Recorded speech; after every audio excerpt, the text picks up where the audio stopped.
the first hint of what this team was going to look like a few weeks ago, 2 Saturdays ago to be precise, when they traveled to Greenville University in Southern Illinois to take on the Panthers.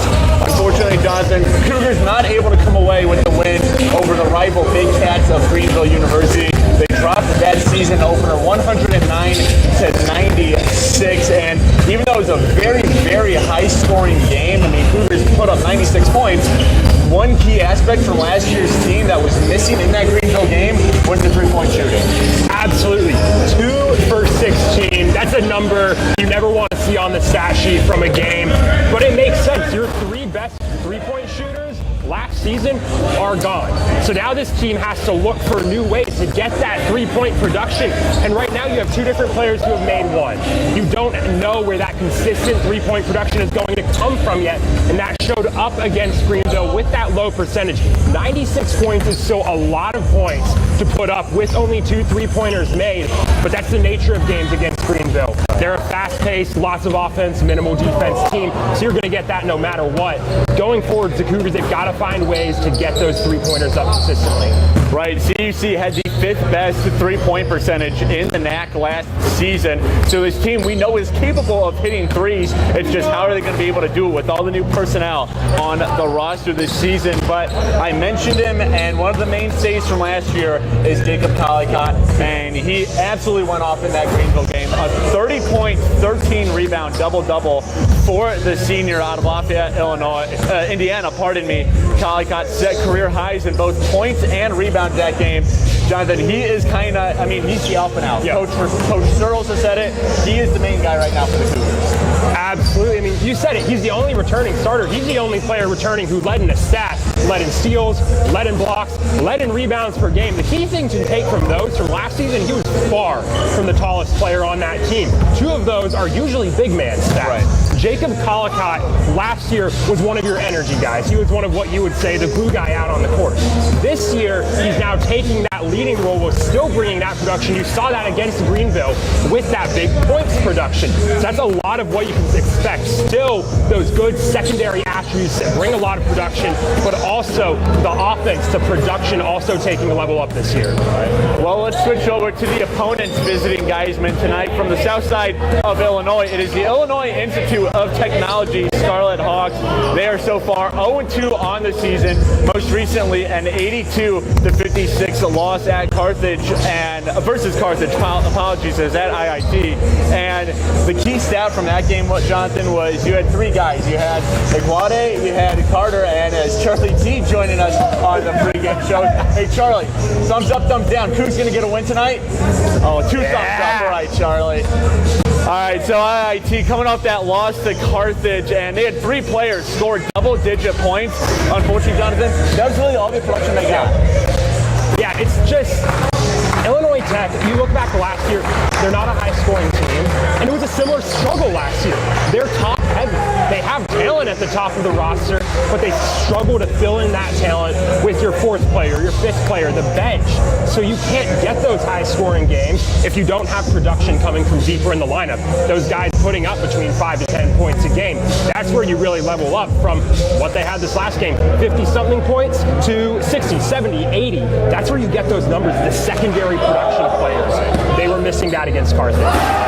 Yeah, IIT had the 3rd lowest points per game mark in the conference last year compared to CUC, who had the highest points per game mark. So 2 offenses on different ends of the spectrum from last season taking each other on tonight. But a guy who has been the star of IIT's offense so far, DeAndre Fortes, only 11 points against Carthage, but against Albion in their season opener, career high 31 points. He's kind of the go-to guy right now.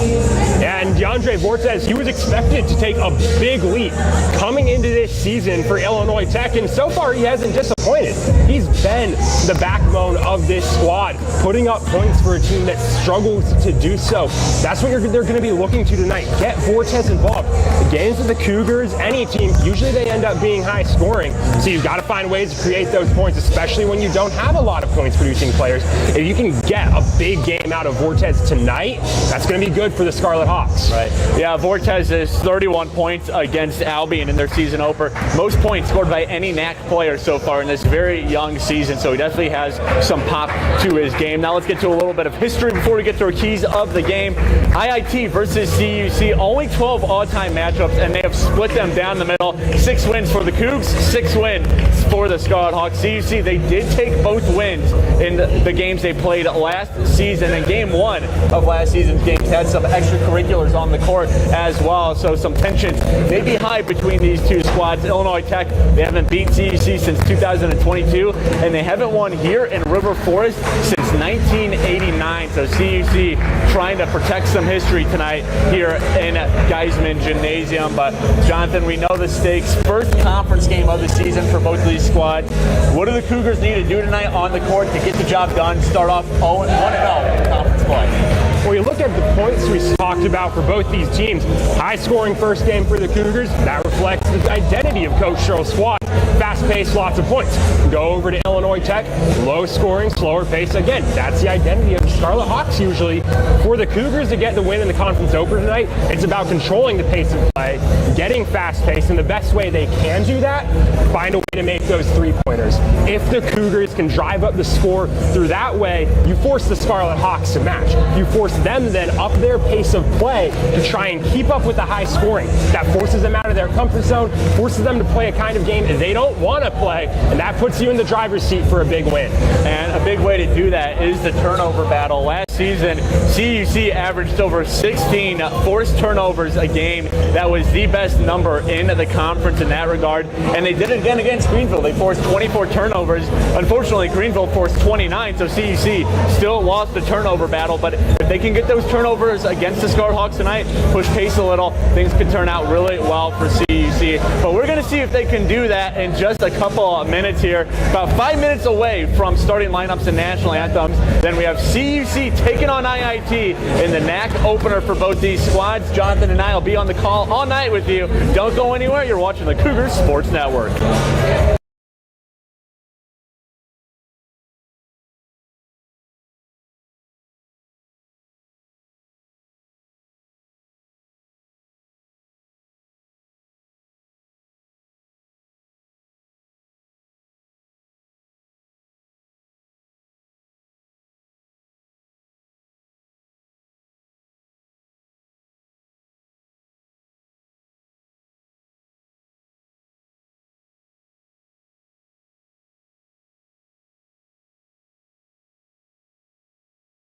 What's going on, Cougar fans? Peter Borkowski here on the Cougar Sports Network, bringing you this edition of Coaches Weekly. And once again, I'm joined by the head coach of the CUC men's basketball team, Coach Rashawn Searles. Coach, welcome back to the show. Excited to talk to you today. Absolutely. And you guys opened up your season this past weekend, taking a trip down to Greenville University on Saturday. Unfortunately, dropping the season opener 109-96. But before we kind of get into more of the specific details about some of the players, some of the other things that happened, just kind of talk about your general takeaways from that Saturday. Obviously, you didn't come away with the win, but you're also playing a very challenging team to play in Greenville just due to their style. So kind of what were some of your main takeaways from that Saturday opener?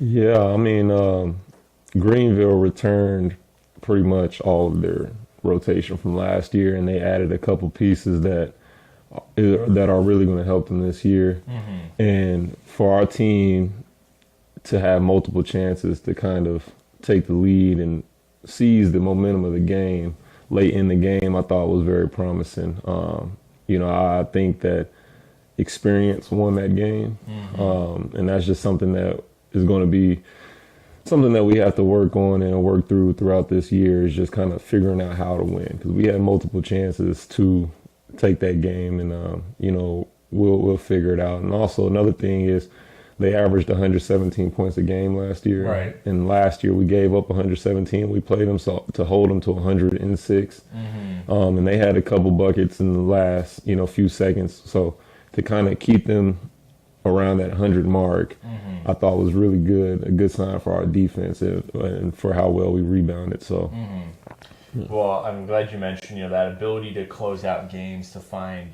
hold on to the momentum, and you kind of got to figure it out quickly because, as we'll talk about later, conference play opens up next week. So, what are some of the secrets? I mean, I know you talk about just getting more experience, but what are some of the quick fixes this team can make now to be able to close out close games like that, to be able to pull ahead in the last couple minutes, clutch time, whatever it is? Just what are some of those immediate fixes you think that this team can make? The immediate fixes I would say is just slow down. I think we still get sped up, and that's something that we've been working on this week. When we don't know what to do, we kind of just react rather than just sitting still. And that's easier said than done. But I think we have to do a better job of, one, getting easier shots for guys with driving, spraying it. So getting guys easier shots, and then we just got to convert at the free throw line. I think we shot very well from the free throw line, but we did miss about 7-8 free throws, which came back to be a big difference in the game. So get to the free throw line, make free throws, finish at the rim, and then get easier shots. I thought defensively we played extremely well. So I think on the offensive end, we just have to be patient and just work for everything that we get. Yeah. Well, someone who did kind of succeed at the free throw line, as he did all game, was Jacob Collicott. 30-point double-double for Collicott. And, coming into this year, it's a senior season, and with the departure of who you guys lost from last year, he kind of feels like one of the go-to guys right now. He already was, but especially now that some of those other names are gone. So kind of just talk about what you saw from Collicott in that season opener and how that bodes well for him for the rest of the season, where he's going to be, maybe possibly your number one option. Yeah, I think it has been solidified and has been understood throughout the offseason that Jacob was the alpha. And I think guys are okay with that because he's proven it. It wasn't just given to him. And I think everyone on the team has accepted their roles. And Jacob has done a great job this offseason of growing as a leader, being able to play at multiple speeds, doing less. Because last year and even the year before, he would have times where he can get a little chaotic, a little sporadic.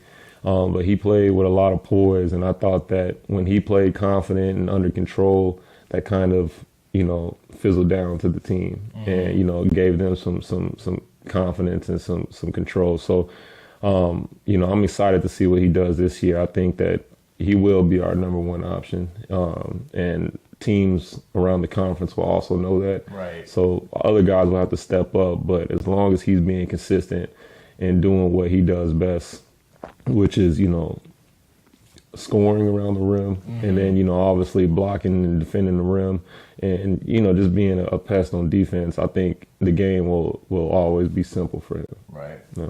Well, you mentioned conference play, and it starts next week for you guys. You're welcoming IIT2 Geisman Gymnasium on Tuesday. And, it's a little unusual for teams to play one non-conference game and then head into conference play as you guys are doing. So can you talk about maybe some of the challenges that come with playing a conference game so early in the season, but maybe some of the positives that you can take out of it, too, of facing IIT this Tuesday here at CUC? Yeah, I think the cons would be, since it's so early in the year, teams are still figuring things out. It's less to kind of scout and go off of. I think that's probably the hardest part. But I think the positives is it's a chance to get a 1-0 start in conference, get you guys some added confidence going into the conference play. And then two, I just think it's an opportunity where we can really show where we rank amongst the conference. Now, IIT, they will be a challenging game. They'll be very physical and pesky. They gave us some problems last year. I think they were up at halftime before we came back and won. And so I think it'll be a good challenge. And not only do conference games raise the stakes, I think this would be a good pressure game for our guys to learn, where we talked about having to learn how to win, where every possession is going to matter. Right. And we have to get this game. So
Geisman Gymnasium as we get set for the 2024-25 Concordia University Chicago men's basketball home opener between your CUC Cougars and the visiting Scarlet Hawks of the Illinois Institute of Technology. Peter Borkowski here on the Cougar Sports Network, joined as always by Jonathan Shear. And Jonathan, I think we're going to have ourselves a heck of a game here. We got two teams who are not too far apart in the preseason poll rankings. The IIT Scarlet Hawks, they're looking at 11th in the preseason poll. Meanwhile, for CUC, they were ranked number 8. So these two teams kind of on the very end of the playoff spectrum looking in the preseason poll. Obviously, we got a lot of basketball to go here. CUC playing in game number 2 of the season. They're 0-1 to start. No games here at home, obviously. Meanwhile, Illinois Tech, they are 0-2 to start, and they are 0-1 when playing away from the south side of Chicago. Not traveling too far to get here to River Forest in the west suburbs of Chicago, but it's going to be a good one. We have our starters for the night. The players out on the court, and it'll be Jacob Collicott taking the tip for CUC, while Joshua Iguane does so for the Scarlet Hawks. The ball is up, and the tip is won by CUC. Talk about a height difference. Jacob Collicott, 6'3", going up against the 6'10" Iguane. Collicott comes away with it, but IIT forces a quick turnover, and that ball is going to go out. Offensive foul. They're saying no foul, pardon me. They're just saying out of bounds. That was an emphatic out of bounds call from the baseline referee, as that was DeAndre Vortez. We mentioned him pregame, going hard to the rim, just not able to control it.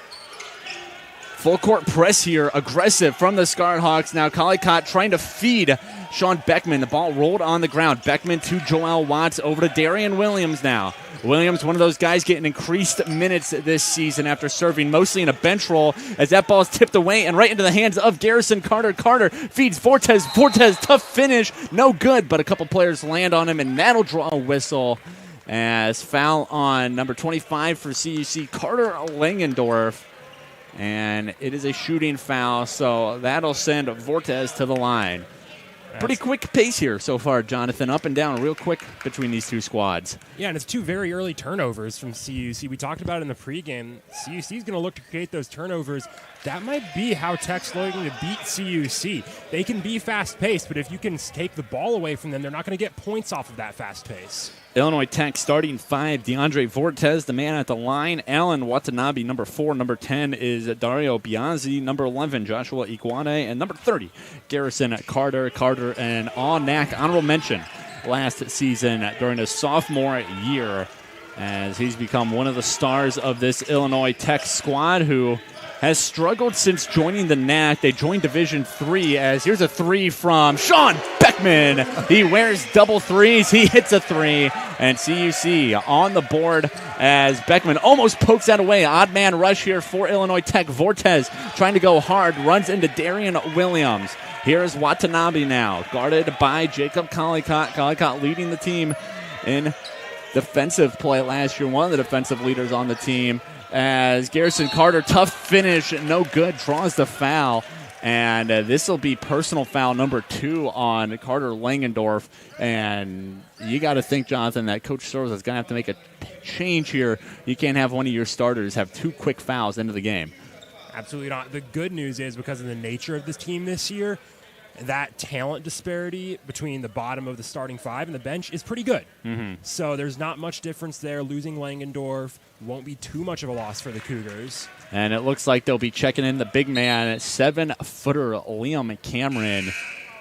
Strategic decision here from second-year head man of the Cougars, Coach Rashawn Searles. IIT's been going to the rim hard so far. Less than 2 minutes into this match, so Coach Searles putting the tallest man on either roster out on the court in the 7-foot Liam Cameron. See what he can do out there, as Carter's second shot rolls around the rim and sinks for the second freebie. Illinois Tech back on top, 4-3, 4 free throws so far. Joel Watts feeds Collicott to Darian Williams. Williams back to Collicott. Collicott now going to feed Joel Watts. Here's Williams. Williams starts a drive and called for a travel. CUC a little out of sorts early here. A couple turnovers, couple fouls, and now a travel call on Darian Williams. Yeah, and that fast pace of play, it's like we mentioned, you can't score the points off the fast pace of play if you're losing the ball before you have the opportunity to put a shot up. Here is Watanabe versus Joel Watts. Watts all over him, and Jacob Collicott gets the turnover. Bounce pass ahead to Joel Watts. Watts, hard finish, and it falls. Beautiful swarm there from Joel Watts and Jacob Collicott. Two pesky defenders force a turnover and get the points out of it. And now whistle on Watanabe. Joel Watts able to draw the offensive foul. Went flying a solid 15, 20 feet off the point of contact, so definitely sold it there, but there was definitely some contact at the start of it. Collicott pushes it ahead to Sean Beckman. He slows down now. Sean Beckman in the corner, uses a screen from Cameron. He resets. Finds Joel Watts, swings it to the opposite corner. Darian Williams will try a hand at a three off the back of the iron. Rebound, Liam Cameron, back to Williams. Thought about a three, checked himself. Here is Collicott now. Collicott, pass inside. Cameron had to collect it. Now Collicott starts heading towards the rim, runs into the big man for IIT, and Liam Cameron can't get that bounce to fall. Tries to pass it and passes it right into the hands of Joshua Iguade. Iguade, 8 blocks in the season opener against Albion. You can just tell Jonathan he's going to be a nuisance down low for CUC to beat. And he was last year, too. He gave CUC some more problems than almost any other player on Tech's roster last season. That was actually the first game where we really saw Liam Cameron get substantial minutes just because the Cougars had to put in their 7-footer on the 6'10" big man. That's a matchup that you're going to have to watch tonight because Iguade is tall and he knows how to use his height well. Yeah, and Iguade, in fact, coming in as a heavier player than Cameron. Cameron listed at 205, Iguade at 218. Nice save by Watanabe. Here's Vortez, the floater falls. Insane effort out of Alan Watanabe, the graduate out of Frisco, Texas. As Liam Cameron now going to work against Iguade, and that'll draw a foul. The IIT bench up in arms. So Liam Cameron will head to the line now. And that's called on Joshua Iguade. And on the part of Joshua Iguade, it's just kind of the wrong way you have to defend that. The hands were low. He's going for the ball when it's at Cameron's hips. You need to get the hands up there. You have less of a chance of getting tagged for the foul with there.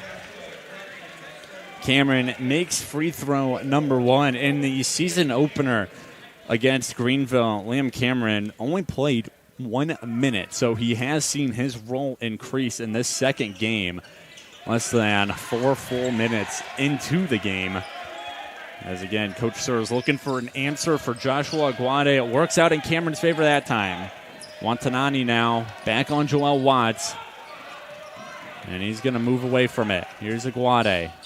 Hand off to Vortez. Vortez, hard drive. Passes it. Iguade off the glass. Can't get it to fall. Joel Watts picks up the miss. Cougars trying to push here. Over to Beckman. Here is Collicott. Nice swim move. Jacob Collicott can't get it to go off the glass. And a foul on the floor. Foul on Watanabe. As now we'll get an IIT sub. Coming in is Jace Gooley, the freshman out of Cypress, Texas. Gooley started both games this season. This is his first game. He is playing off the bench for the Scarlet Hawks under head coach Terrence Gray, former Division I player at a couple of institutions, including Southern Illinois University, Edwardsville, as Darian Williams slips it to Cameron. Cameron can't get that to fall, and Illinois Tech collects the bounce. And Carter goes hard to the rim. No good on the touch. A little too hard. Yeah, both teams are having trouble finishing at the rim so far tonight. IIT shooting 25%, CUC 33%. Neither team getting these balls to fall. As here's Collicott. He'll get that one to fall. Perfect pick and roll. Set up Liam Cameron. It's going to be tough to get around him. Just enough time for Collicott to put that up. 3 ball for Collicott makes it a 4-point lead. Vortez falls down, trying to keep on, and now he wants a timeout, and he's going to get one. Excellent play there. Heads-up play by DeAndre Vortez. as this will be a 30-second timeout for Coach Terrence Gray in his 5th season with the Scarlet Hawks. 29-48 record coming into today. Was an assistant for the 3 seasons leading up to his promotion. He's also been an assistant boys varsity coach at Walton Payton College Prep. He spent there for 2 years. And then, as I mentioned, played at a couple of D1 institutions such as UIC, SIUE. Also played at Western Illinois University. So Coach Gray, a very experienced head man for Illinois Tech in his 5th season. Illinois Tech, they joined Division III in 2018 as their first year in the NAC as well. Have not made the conference tournament since. Went 6-19, 5-13 last season. And if they lose this game, it would be their worst start since the 2016-17 season. So Coach Gray hoping to avoid an 0-3 start for his team, who's looking to finally make some noise in the NAC. Here's a 3-ball, no good. Rebound is going to be collected by CUC. A foul called anyways. Couple of new looks out there for both these squads. For CUC, they're rolling out 4 new faces. Inbounding the ball now is A.J. Willard, the freshman out of Germantown, Wisconsin. You also have Talis Lowry, a freshman out of Fairview Heights. In addition to Aaron Brown returning to the team as a sophomore, and then transfer to the squad, senior Kenton Pryor. Jacob Collicott, the only remainder out there from the starting 5. Here is Talis Lowry. See what he can do, trying to put his man Jace Gooley in a blender. And here's a nice pass towards Brown, and he's going to get fouled on the way up. So a couple of free throws coming for Aaron Brown. Foul on DeAndre Vortez. This is something you see a lot from teams with a lot of newcomers is the roster is going to change a lot, especially in those early games. You're going to see a lot of line changes. You're going to see a lot of new faces. First shot up from Brown is no good. Takes a couple of unfortunate Browns in the season opener at Greenville. Aaron Brown, 6 minutes and 26 seconds of game time. 0 for 2 from the field, 1 for 2 from the free throw line, as his next shot does not fall off the front of the iron. So 0-2 trip to the line for the sophomore Aaron Brown. As the freshman A.J. Willard, he gets beat by Vortez. Vortez, nice layup off the glass. DeAndre Vortez taking A.J. Willard to town on that play. Here is Lowry. Talis Lowry. Floater is no good. Collicott almost got it. Kenton Pryor does get it for CUC. Bounces it to Collicott in the corner now. And travel called on Jacob Collicott. Get a sub now. Collicott will check out. Have a rest on the bench while Riker Johnson, the freshman out of Fond du Lac, home of Marion University, fellow NAC school. So all bench players right now for CUC. No starter on the court. Vortez feeds it to Biazzi. As Biazzi now bounce pass and can't handle it. Aaron Brown hits the ground hard. No call. That 3-ball, no good as well. Rebound still up. Aaron Brown snags it out of the air. Here's Riker Johnson. Slows it down, finds Lowry. Lowry on Jace Gooley, freshman on freshman matchup. And Lowry bunny hop, his shot no good, and that is going to be IIT ball. Not a lot of set offense, it seems, as we're going to see a CUC 30-second timeout. Coach Searles wants to get his team involved, kind of sorted out here. But Jonathan gives us a chance to talk about this CUC offense. Not a ton of set, it looks like. It seems like a lot of players like we see there with Talis Lowry kind of just trying to go one-on-one with his man, see if he can beat him. And this is a team who kind of thrived on ball movement last year. They had the number 1 offense in the NAC. We haven't really seen that yet, it feels like, so far today. Yeah, and I think part of that has led to something that's really interesting is that Illinois Tech actually seems more comfortable at the high pace that's being played right now than the Cougars do. The Cougars are making mistakes. The passing's messy. They're traveling. They're turning the ball over. Illinois Tech, they're turning the ball over, and they're trailing by 2 right now, but they're making fewer mistakes. So the Cougars, they still have the scoreboard upper hand, and clearly they've still been able to keep that advantage while playing messy. But Illinois Tech right now does look a lot more composed than the Cougars. Yeah, well, the thing you have to remember with CUC is because they're employing so many young players this year, again, 4 of their 5 starters from last year graduated, and 5 of their top 6 minute getters from last year are gone as well.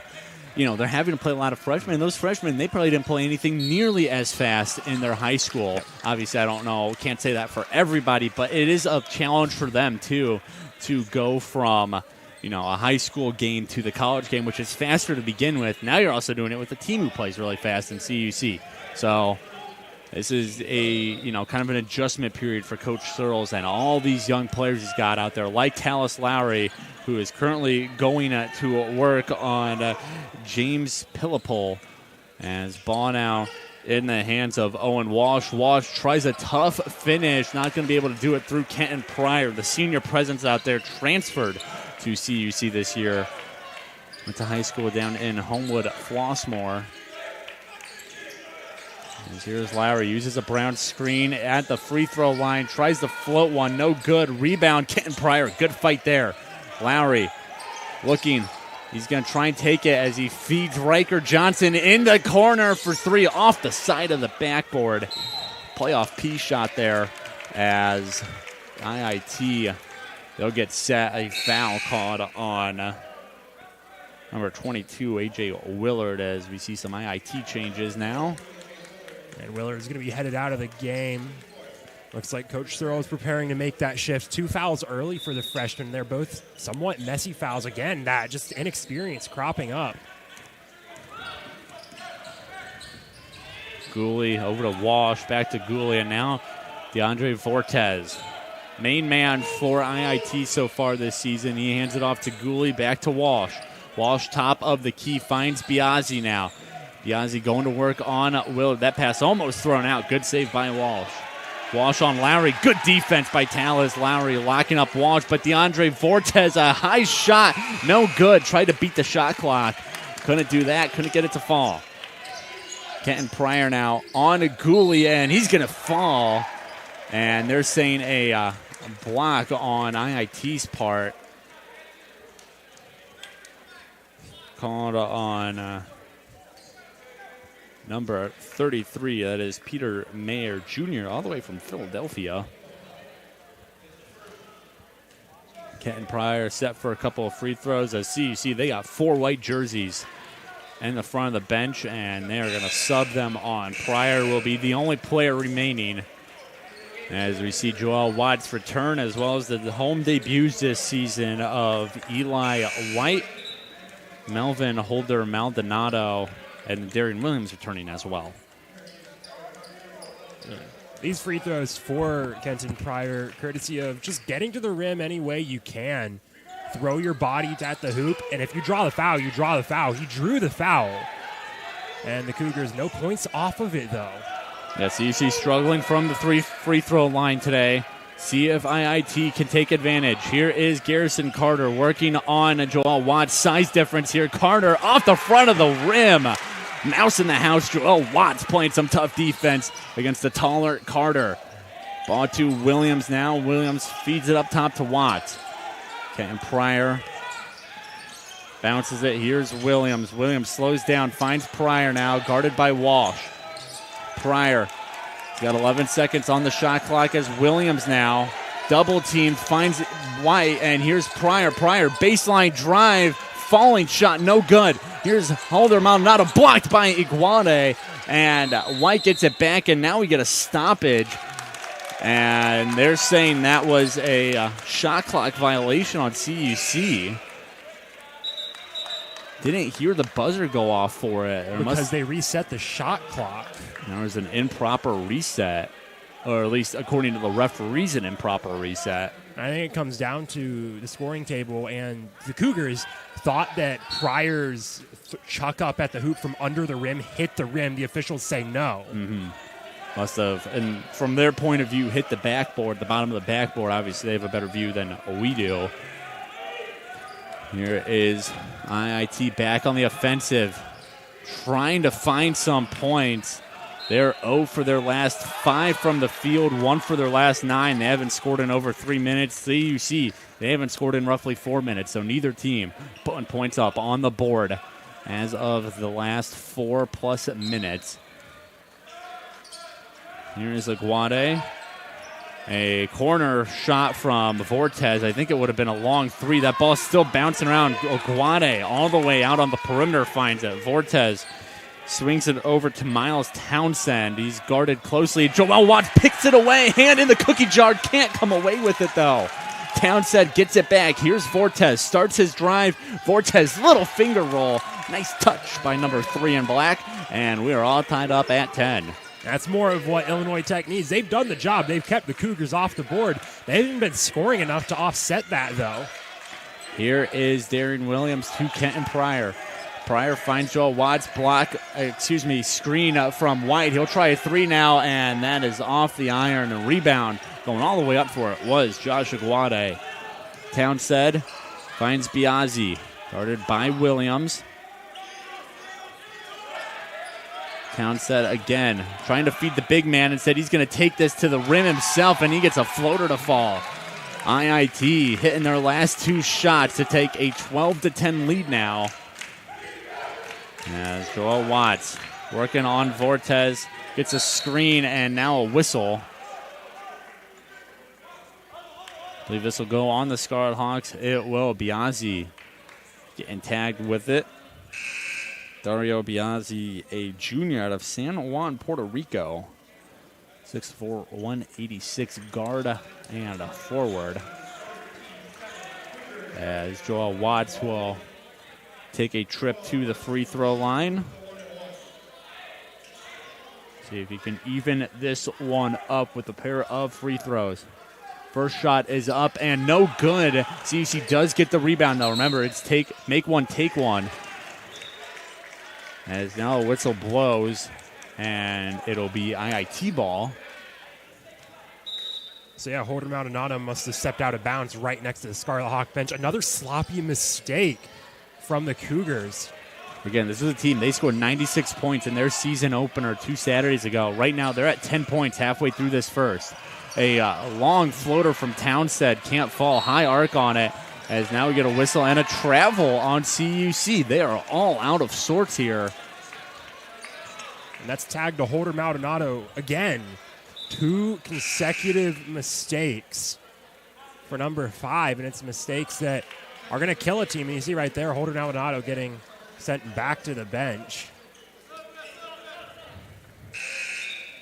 Holder Maldonado, just a minute 54 played against Greenville. He hit 3 minutes in this game before being taken out. As again, Coach Searle's really trying to figure out what he has on this bench. Unfortunately, second game of the season, you're already in conference play. As this ball rebounded into the grasp of Carson Knoll. And here come the Cougs. Darian Williams fighting to the restricted area and hits it. Darian Williams, first CUC basket in just under 6 minutes of play. See if this sparks something in the Cougs, as here's Aguade now. Garrison Carter had it, passes off to Watanani. Favorable size matchup here for Joel Watts, and now he's going to get tagged with a foul. Joel Watts, a very handsy player, Jonathan. Again, he is one of the team's premier defensive players, and unfortunately commits a foul. They're just a little too handsy. It's a style of play, though. He's the jitterbug on the court. Well, Darian Williams comes up with the play there, blocking the inbound pass. Sean Beckman, a long 2 from the corner, banks it in. Hits it in, as CUC retakes the lead 14-12. And Terrence Gray wants a timeout for his squad as they had some momentum going. Now CUC, they take a They take a 14-12 lead, and we're going to get a sideline report now. We're going to send it down to the sideline for Eric Perry. Eric, let's see what you got for us.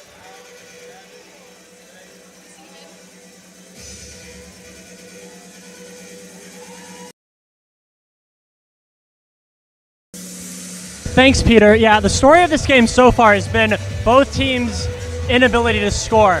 Concordia had an over 5-minute scoring drought where they went 0 for 7, but they've scored on 2 of their last 3 possessions, and they're starting to hopefully turn this game around.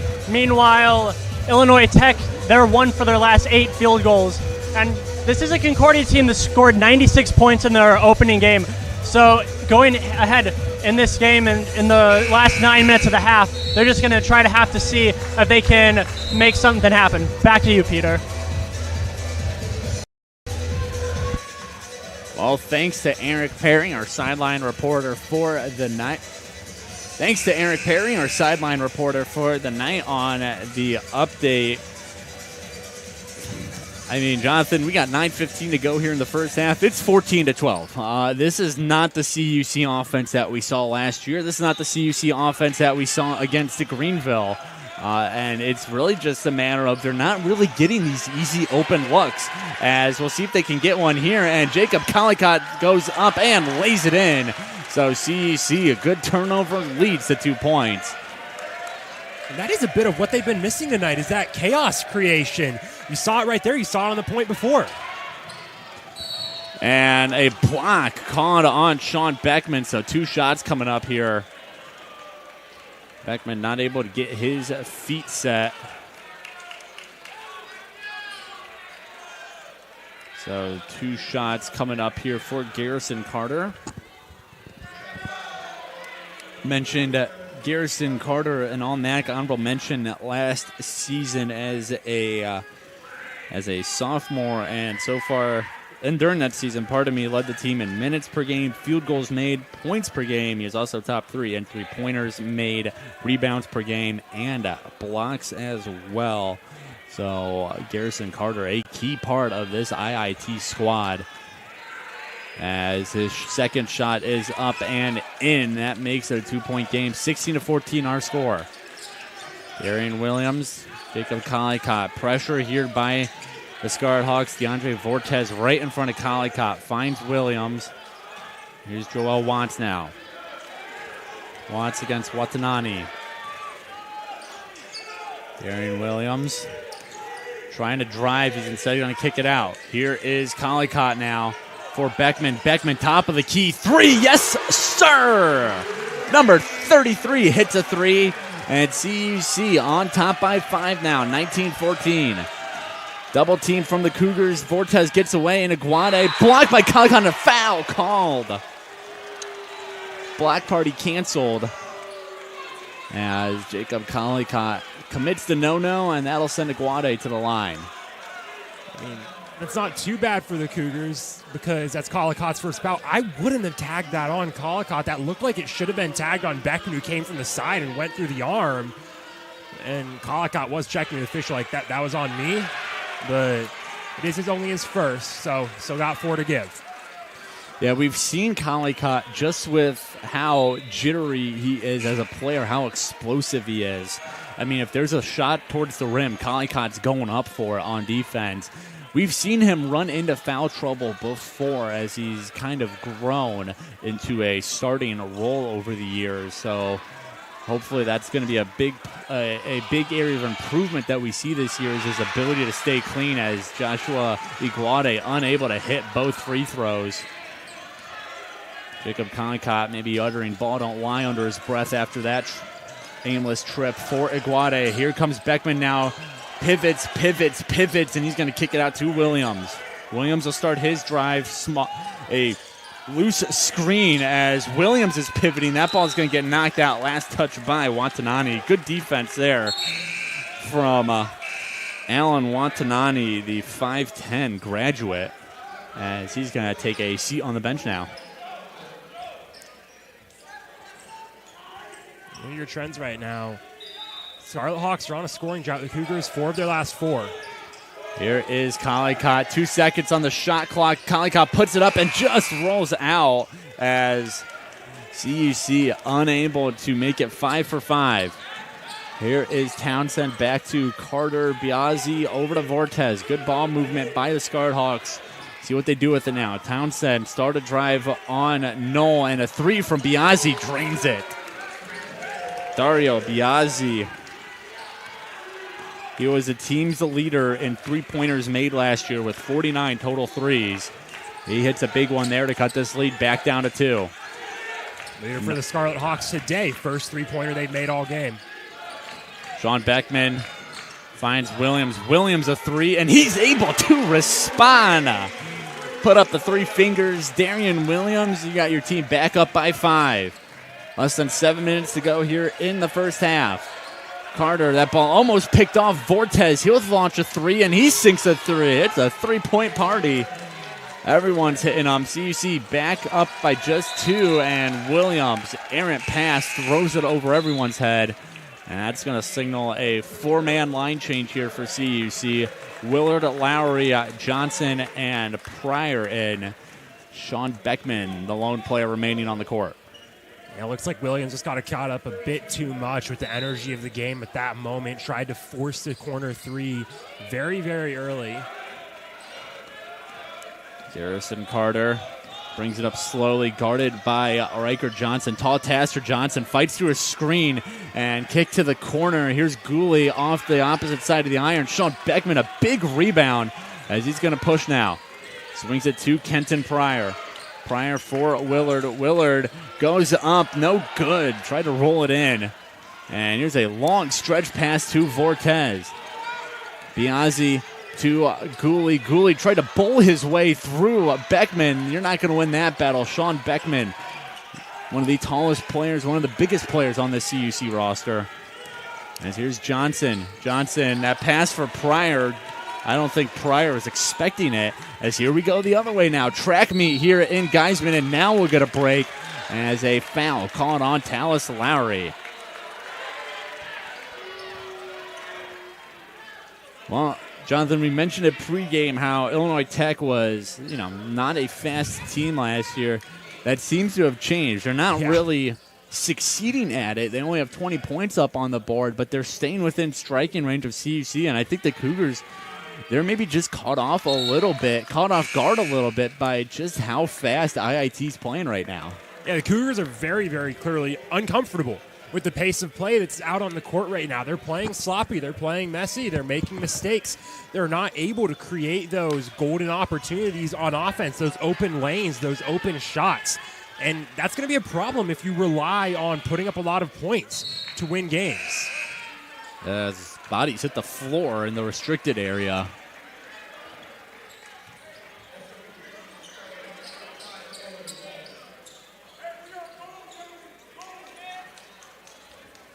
Let's see what the call is here. It looks like it's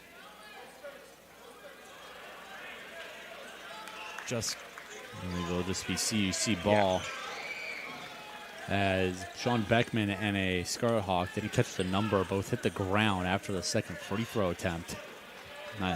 Both have just gotten tangled up with each other, going for the rebound. If there was to be a rebound, there was not. Tallis Lowry now got full court press. Oh, he crosses up Watanabe, broken ankles. Watanabe able to get back in the play, however. Willard, 3-ball, no.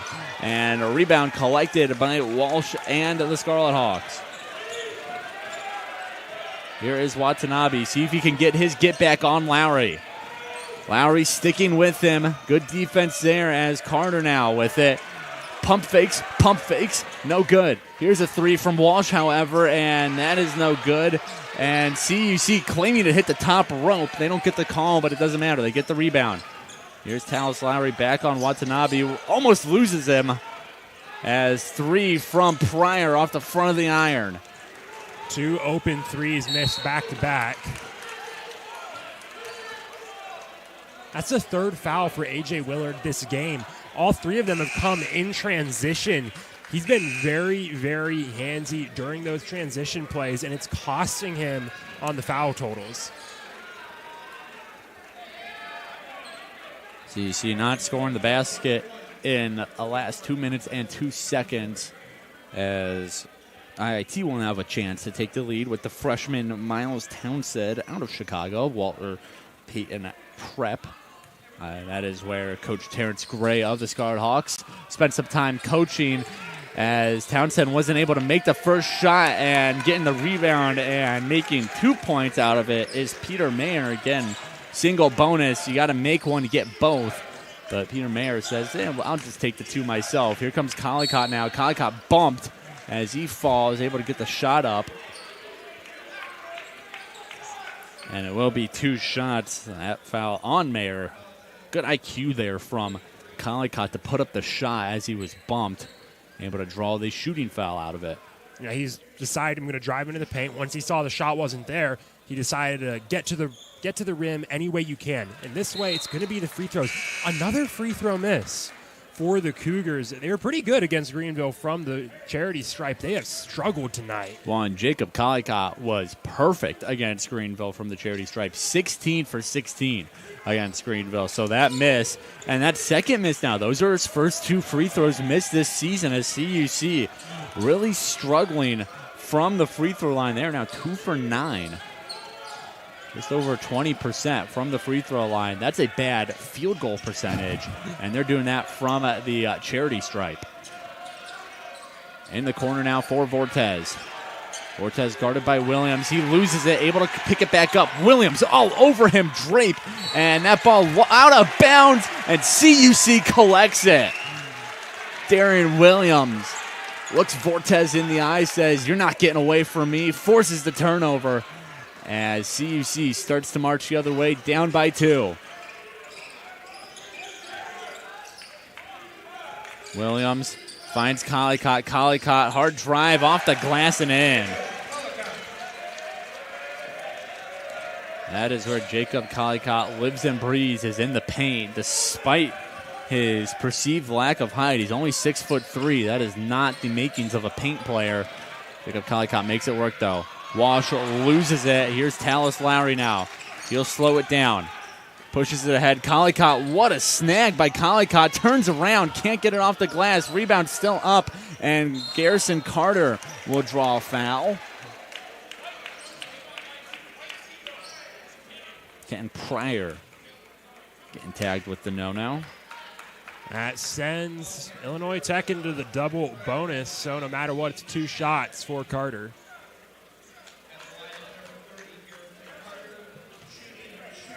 Harrison Carter will shoot 2, as he is 4 for 4 so far in this game. IIT shooting 72% from the line, and that's going to go up now. 5 for 5 from the line is Garrison Carter, as a pair of subs come in for IIT, while Liam Cameron checks in for the Cougs. 25-24 is the score.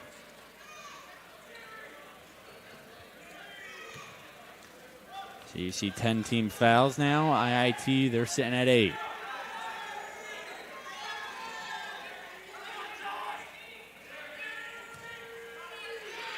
Shot up for Carter, and that's good as well. So 2-point lead back now in IIT's favor. Jacob Collicott brings it up ahead, trying to beat Gooley. He's going to outrace him, pushes it ahead to Cameron, who loses it. And Cameron not able to handle it in the paint. Here comes Vortez. Vortez floats it, and he's going to hit the ground hard. He's hit the ground hard a couple times. As here's Darian Williams, 4-3. Yes, sir! Number 11 hits 3. As CUC back on top now, 27-26. And a foul on IIT. Joel Watts ending up on the ground. And Garrison Carter just making too much contact with him on the line. Isn't really arguing with it, just is disappointed with the result on the end of the court. First personal for Garrison Carter. Again, offensive foul, so it'll just be a CUC possession here. Cameron, Collicott, Watts, Lowry, and Williams. Williams inbounding, finds Lowry, good cut, and 1. Count it, baby. CUC cooking with gas now, as they have a chance to make it a 4-point lead. Got to take advantage of the three-point play now. The Cougars, 9 straight free throw misses. That's the streak they're on right now.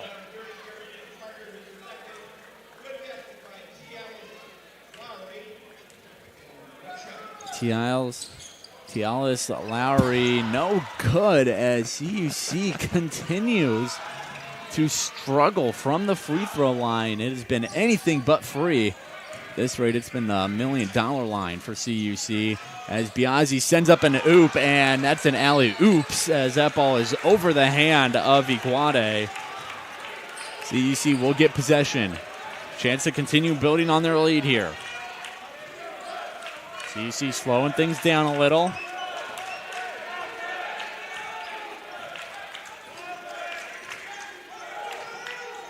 Darian Williams back to Watts. Inside now for Collicott. Collicott sends up a floater. Yes, sir. Floats it down the lazy river. CUC up by 5 now. And it looks like Illinois Tech's just so used to the Cougars slashing, they gave Collicott an open space in the mid-range. Carter to Vortes to Watanani. Illinois Tech needs some points. They're on CUC's on a 7-0 run. Here's a fadeaway 3, no good. Same team as CUC's friendly fire takes down Collicott. They come away with it. And here's Collicott. He'll start a drive against Watanabe, flips it over to Alice. He bumps Watanani, no call on it, can't get it to fall. Referee's letting the boys play a little. Carter leaves it for Watanani, and now we get a break. Illinois Tech will take a 30-second timeout here.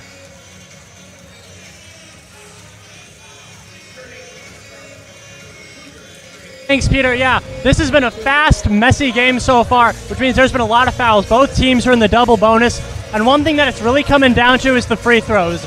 Concordia's got a 5-point lead, but they've only hit 2 out of 10 free throws from the charity stripe. If they were able to be hitting at least 50%, this lead would be even bigger. Back to you guys.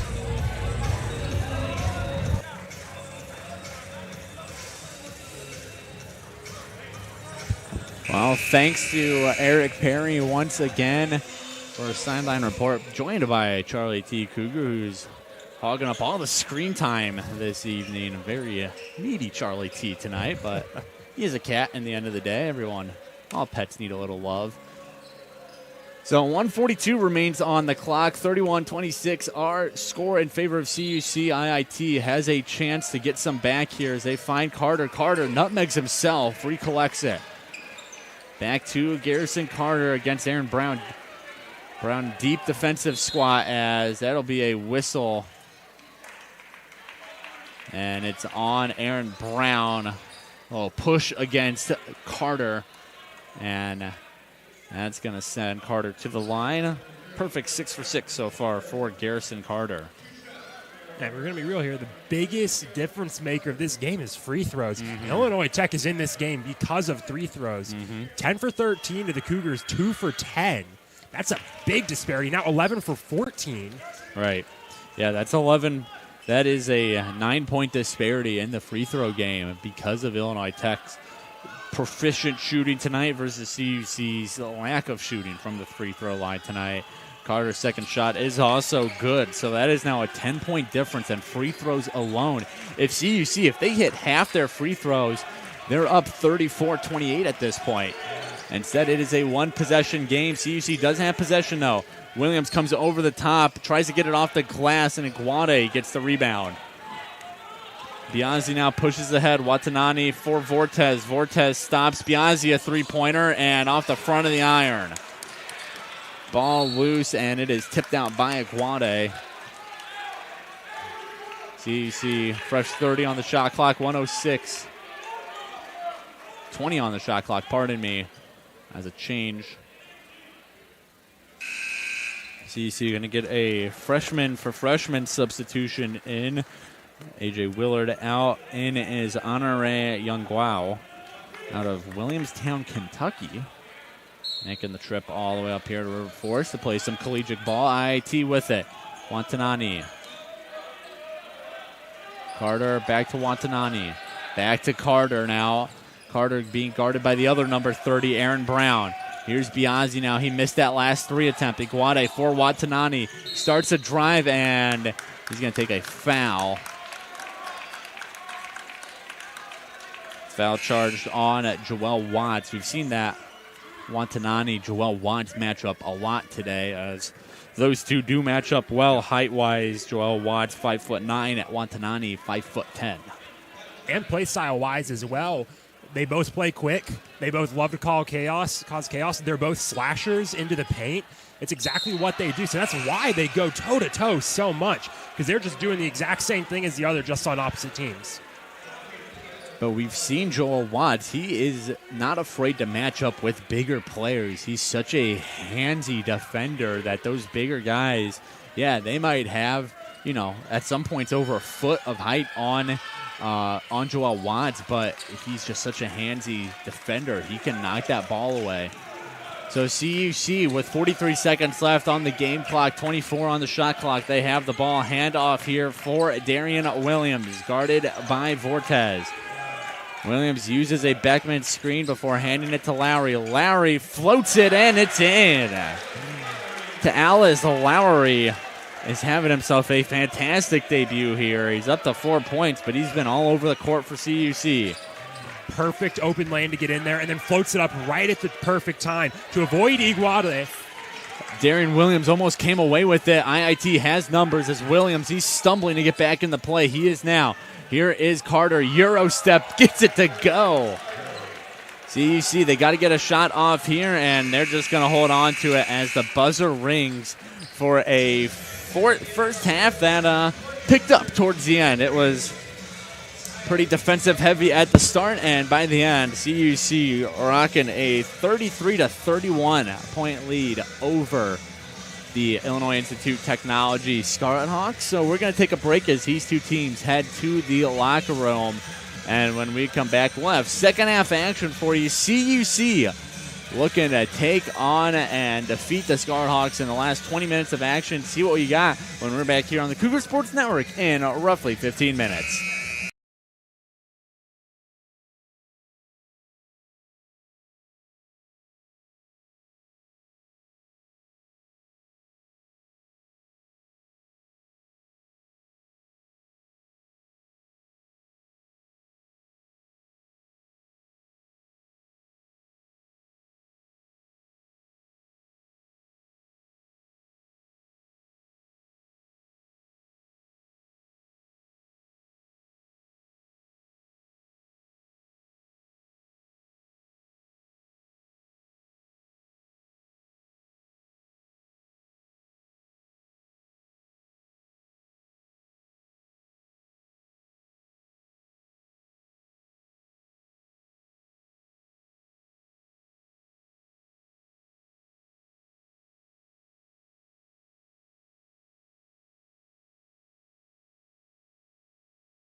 Concordia University Chicago is a Christ-centered Lutheran university where truth, freedom, and vocation form students for lives of influence and service for the common good.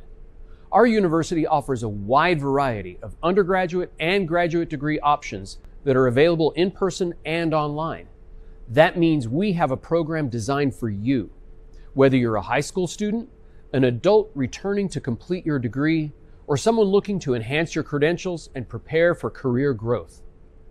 As a member of this university community, you'll also find support in your spiritual and personal life so you can grow in the faith and discover ways to serve others.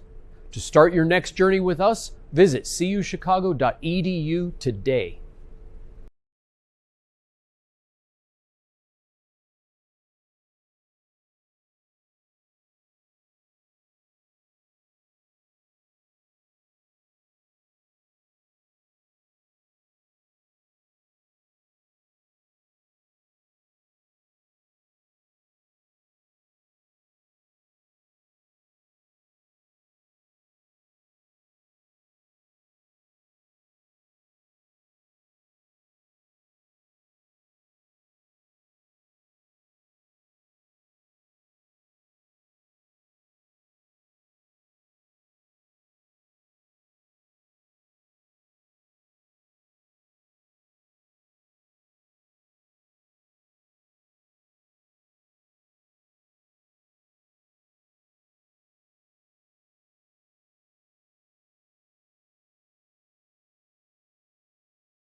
Welcome back inside Geisman Gymnasium. Halftime just about over as we get set for the final 20 minutes of regulation between the Cougars and the Illinois Tech Scarlet Hawks.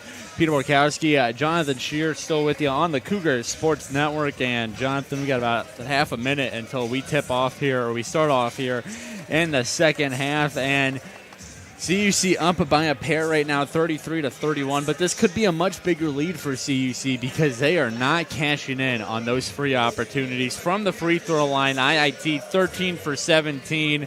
That's a pretty average game from the free throw line. CUC, on the other hand, a dreadful 2 for 10 from the free throw line, 20%. Again, that is a lackluster 3-point percentage, nonetheless a free throw percentage. So CUC, they've left 8 points up on the board because of missed free throws. And on the whole, they just look a little sloppy compared to this Scarlet Hawks team. And you see that sloppiness creep up, one, in the amount of free throws Illinois Tech's taken. They've taken well over the amount the Cougars have made, more than the Cougars even attempted. But also the Cougars are playing a lot of young players tonight. They've had 15 different players out on the court, and a lot of them are young, and a lot of them are playing messy. Oh my goodness, blocked by Collicott, but they're going to get him on a foul. Holy smokes, Jacob Collicott almost just ended that man's career. And instead, Josh Aguade will be sent to the free throw line. Again, Jacob Collicott getting tagged with a foul on a block, which if we had the in-depth review technology that they do up in the Division I level, we might be able to get a better look at if that was a foul or not. So Aguade misses his first free throw. See what he can do here on attempt number 2. That one falls, so 1 for 2 trip to the line for Josh Aguade, and IIT back within 1. Full court press here as 4 players from the Scarlet Hawks were on CUC side of the court. Now they retreat. Well, Watts top of the key all the way up by the half line. Instead, they move it in now. Here's a cut by Collicott. Stops, goes up, blocked by Biazzi, and now he'll get tagged with the foul. So the fouls on the blocks going both ways to start here, first 32 seconds of the second half. And we'll see how well that halftime refocusing works for this Cougars free throw shooting. First shot up from Collicott. That's no good. And these aren't just misses, Jonathan. These are bad misses, too. These are front of the rim shots. These are shots that hit off the back of the iron. And again, another bad miss on the free throw line for CUC. They just cannot get it together from the free line. These are some of those fundamentals you learn in middle school. Make your free throws. Don't give up those easy opportunities. If CUC ends up losing this one by a couple points, they're going to be kicking themselves. But see what they can do here. Joel Watts on the break. He Euro steps. Oh, my goodness. Vicious block by Aguade. And he's going to get tagged with the foul now. Tagged for the foul for running through Joel Watts, but I mean, that ball was put up a solid bit before Aguade swatted it down. I mean, those are two guys with a massive height differential. Josh Aguade, 6'10", 218. Joel Watts, 5'9", 155. So big difference there. But you can see, even though it was a foul, and CUC able to up their lead back to 2, IIT's bench is fired up. They liked that play from Aguade, even though it was a no-no. They liked the aggressiveness. They liked that, he just was physical. He ran through Watts, but they come in a turnover. Jacob Collicott floating 360. Oh my goodness, Jacob Collicott, you are out of your mind. Alan Watatani, he just got right there. He set up for the charge. He thought he was going to draw it, and then Collicott just spins and he blocks him. Jacob Collicott's a madman. Oh my gosh, put him in an insane asylum. He is going off.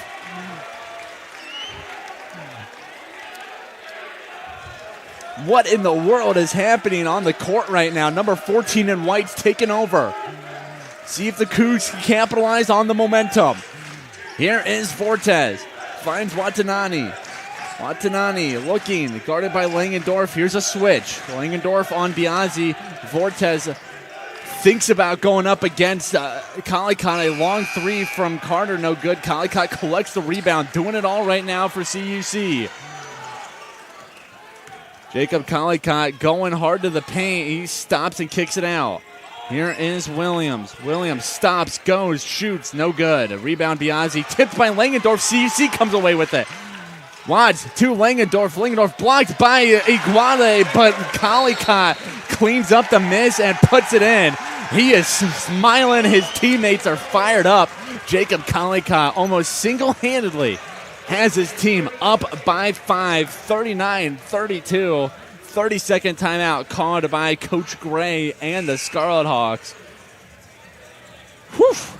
I think we've been waiting for Jacob Collicott relatively quiet coming into this second half. He had a good first half. Do not get us wrong. In the first 20 minutes of play, Jacob Collicott putting up a total of 9 points. But, man, you come out, you get a 360 in the air layup. You get a block on the other end, a tough rebound. Then you go down and clean up a rebound in midair. That's going to get your team fired up. He's all over the court right now. Those are 3 plays that are very different kinds of plays that require different skill sets, and he employs each of those skills at the right time. That's exactly why he is this team's leader this year, because he's able to bring that extra level of just energy, that extra level of go up there and make the big play. Watanabe knocked down. Vortez now, pull-up jumper, sinks it. And it's been a while since we've seen that from Illinois Tech, that pull-up jumper. That pass ahead almost picked off by Iguade, but luckily Sean Beckman cleans it up. That could have been bad. Corner 3, Collicott waits, fires over to Beckman. 3! Yes, sir! CUC firing on all cylinders right now. See if they get a turnover here. They don't. Ball will still go the way of IIT. But this is Cougars basketball. How about Sean Beckman becoming a stretch three-pointer, stretch big tonight? We saw it a bit last year, but tonight he's perfect from beyond the arc, 3 for 3. That ball cross court to Carter. Carter goes up against Beckman, and he'll draw a foul. Sean Beckman wasn't not even facing Carter. He had his back to him, and Carter is still able to draw the foul out of it. He'll go to the line for a pair. Garrison Carter, perfect, 8 for 8 from the free throw line. That's going to be Beckman's second. The Cougars, they have 14 fouls on the day. The good news, because they've played so many players, they have no player with more than 2 fouls. So you're not really in foul trouble for anyone yet, which is great news for a team that needs their big players to close out this game. Watts, Collicott, Langendorf, Beckman, Kenton Pryor, and A.J. Willard are the Cougars with a pair of personal fouls. No one else has more than 1. Here is Joel Watts, finds Collicott. Collicott now trying to put his man in a blender, kicks it out to Langendorf. He'll try his hand at a 3, and he airballs it. CUC collects the miss, though. Langendorf now back into the paint. He loses it, and it's going to be last touch by IIT. Going off of Guade's foot, Langendorf. The three-point form was good, but he set up a couple feet further back from the line than you would when you're taking those practice threes, and it shows as the shot ends up a couple feet back from the rim. Coach Sherrill is having some words with the referee as Darian Williams will now get set to inbound. Here is Langendorf. Langendorf to Watts. Joel Watts uses a screen. Now he's going up against Iguade. That is not a size matchup as a whistle's blown. That'll get tagged on Alan Watatani, and that'll be Watatani's third. So he's going to take a seat on the bench. Watatani was a starter tonight, and so far he's struggling a little bit to stay out of foul trouble. He's got to watch out now. Cougars find Collicott. Collicott going up against Gooley. Collicott looking where he is before dishing it out. Watts to Langendorf over that ball, knocked out by Vortez. The CUC ball, 9 seconds on the shot clock. You just saw Vortez flying in to make that play. He's one of those fast-paced players. It's him and Alan Watatani. Both of them with 3 fouls in foul trouble. Screen from Langendorf as Watts puts one off the glass and not able to get around the 6'10 Josh Aguade. Here's Garrison Carter now. Townsend finds Carter. Carter looking. He's going to go to work on Sean Beckman. Muscles him off. Uses the space to hit the fadeaway. Nice move there by Garrison Carter to give himself some space. Collicott now off the glass. Not even off the glass. He just made that fall as doing cartwheels on the ground is Jace Gooley because of it. As Jacob Collicott is making this IIT defense look silly this half. And Joel Watts, he's doing it too. To the offense, comes away with the ball. Foul on Gooley. He's the one who turned it over. A little frustration foul. CUC will get set to inbound. That's a rough 20 seconds for Jace Gooley. He's that player who was doing that cartwheel after getting beat by Jacob Collicott on the defensive floor. Just get pickpocketed when you have possession on offense. That's not a sequence you want to have. As he gets some words from Coach Gray. Here's a bounce pass all the way to Collicott. He'll try his hand at a 3. No good. Rebound still loose, and Kenton Pryor comes away with it. Able to get it back to the Cougs. Here's Joel Watts. Corner 3. No good as it hits the rope. Good ball movement for CUC to get that corner 3. Highest percentage shot in basketball. Watts just not able to get it to fall. What seems different in this half is the Cougars, they're still playing incredibly high pace. They're just running all over the place, but they're doing it cleanly this time. They're making those lead lunges out of bounds successfully. They're keeping possession successfully. Here is Biazzi, blocked up top and out of bounds. Good defense from CUC. Clean block on the Cougars' part, as IIT will have to inbound now. The Cougars definitely don't have a size advantage over Tech, but Tech's not able to get anything going in the paint right now. They can't get it going on the perimeter either. Missed 3 from Biazzi. Here's Collicott. Spins. Collicott up and banks it in. The bank's open. Make your withdrawal. Jacob Collicott put his man in the spin cycle.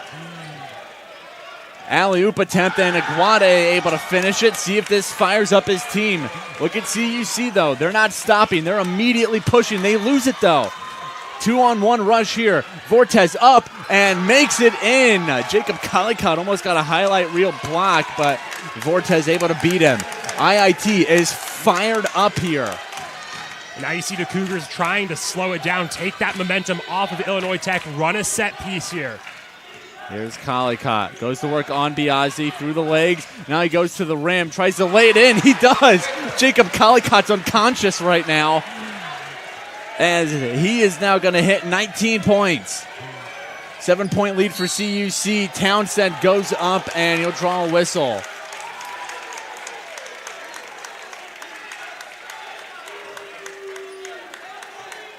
And that will be the third on Sean Beckman. All of Beckman's fouls being picked up on blocking calls so far today. Tech able to draw the contact with Beckman when they drive to the rim. And that's something they do need to figure out right now because the Cougars are doing such a good job of that rim defense in this second half. Even with their smaller players, the Cougars are placing their bodies perfectly. They're getting up right when they need to. The rim defense has been great on Concordia's end in this second half. As you see 3 white jerseys at the sub line. Here they come. A.J. Willard to Alice Lowry, and Liam Cameron will check in as Joel Watts, Darian Williams, and Sean Beckman check out. Collicott and Kenton Pryor still on the court from the previous line. This is a very, very different story to last year's Tech game, though, with the Cougars. Liam Cameron and Joshua Aguade are not sharing the court very often at all. It hasn't been an important matchup tonight. And coaches trying to get a size advantage against each other rather than trying to match up their big men. Here's to Alice Lowry trying to find Willard, who comes out for him. And Collicott, he's all tripped up, and Willard gets the miss. Here comes Collicott again, tries to go through his man, and travel caught on Jacob Collicott. And Jacob Kalaka, he just saw green lights right there. He got the ball. It was a 3-on-1, just one man between him and the rim. You get a bit greedy, and you start moving your feet before you can start moving the ball. Here comes Tech now. Full court press from CUC again. They've been relentless as they force another turnover. Can they get it, though? They do. Collicott, he's double teamed now. He dribbles away. Talis Lowry dribbling in some direction, trying to figure out where he wants to go. Now he sets himself up on Townsend, and he's going to almost lose it. Good fight there from Talis Lowry. Collicott for Cameron. Cameron out on the perimeter, not a spot he's used to playing in, as now he'll start to work his way towards the basket, trying to muscle his man away. Tries to go behind his head. Willard, a shot, no good. And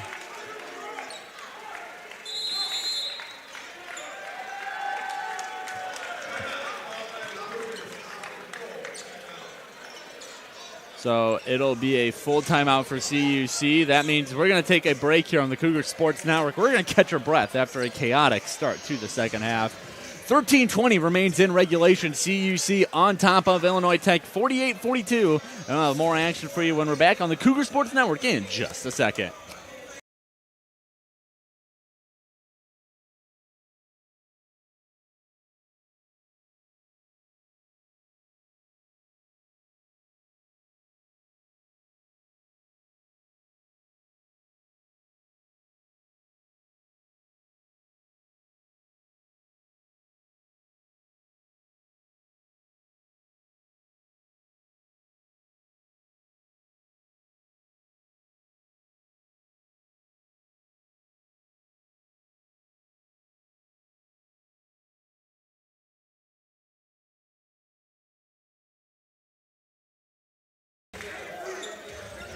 Back here on the Cougar Sports Network, full timeout over as we'll get set to resume play here. 13:20 remaining in regulation as IIT trailing CUC by 6 here, 48-42. They will inbound the ball, however. Peter Borkowski, Jonathan Shearer with you on the Cougar Sports Network. As Alan Watanabe is immediately double-teamed, and he dishes it ahead to no one. Liam Cameron picks it up. There's a Scarlet Hawk down, and that'll stop play.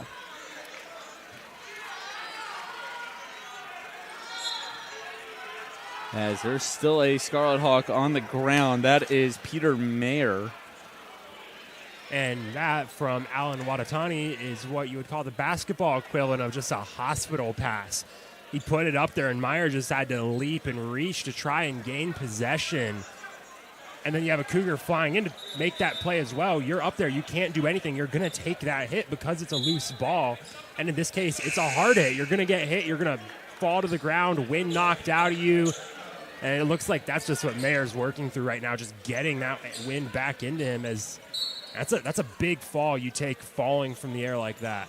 And I think they said CUC then stepped out of bounds. So IIT ball here as that shot is up and a whistle. Liam Cameron catching Vortez in the face on that shot attempt. It's been DeAndre Vortez who has kept his team in this game in the second half.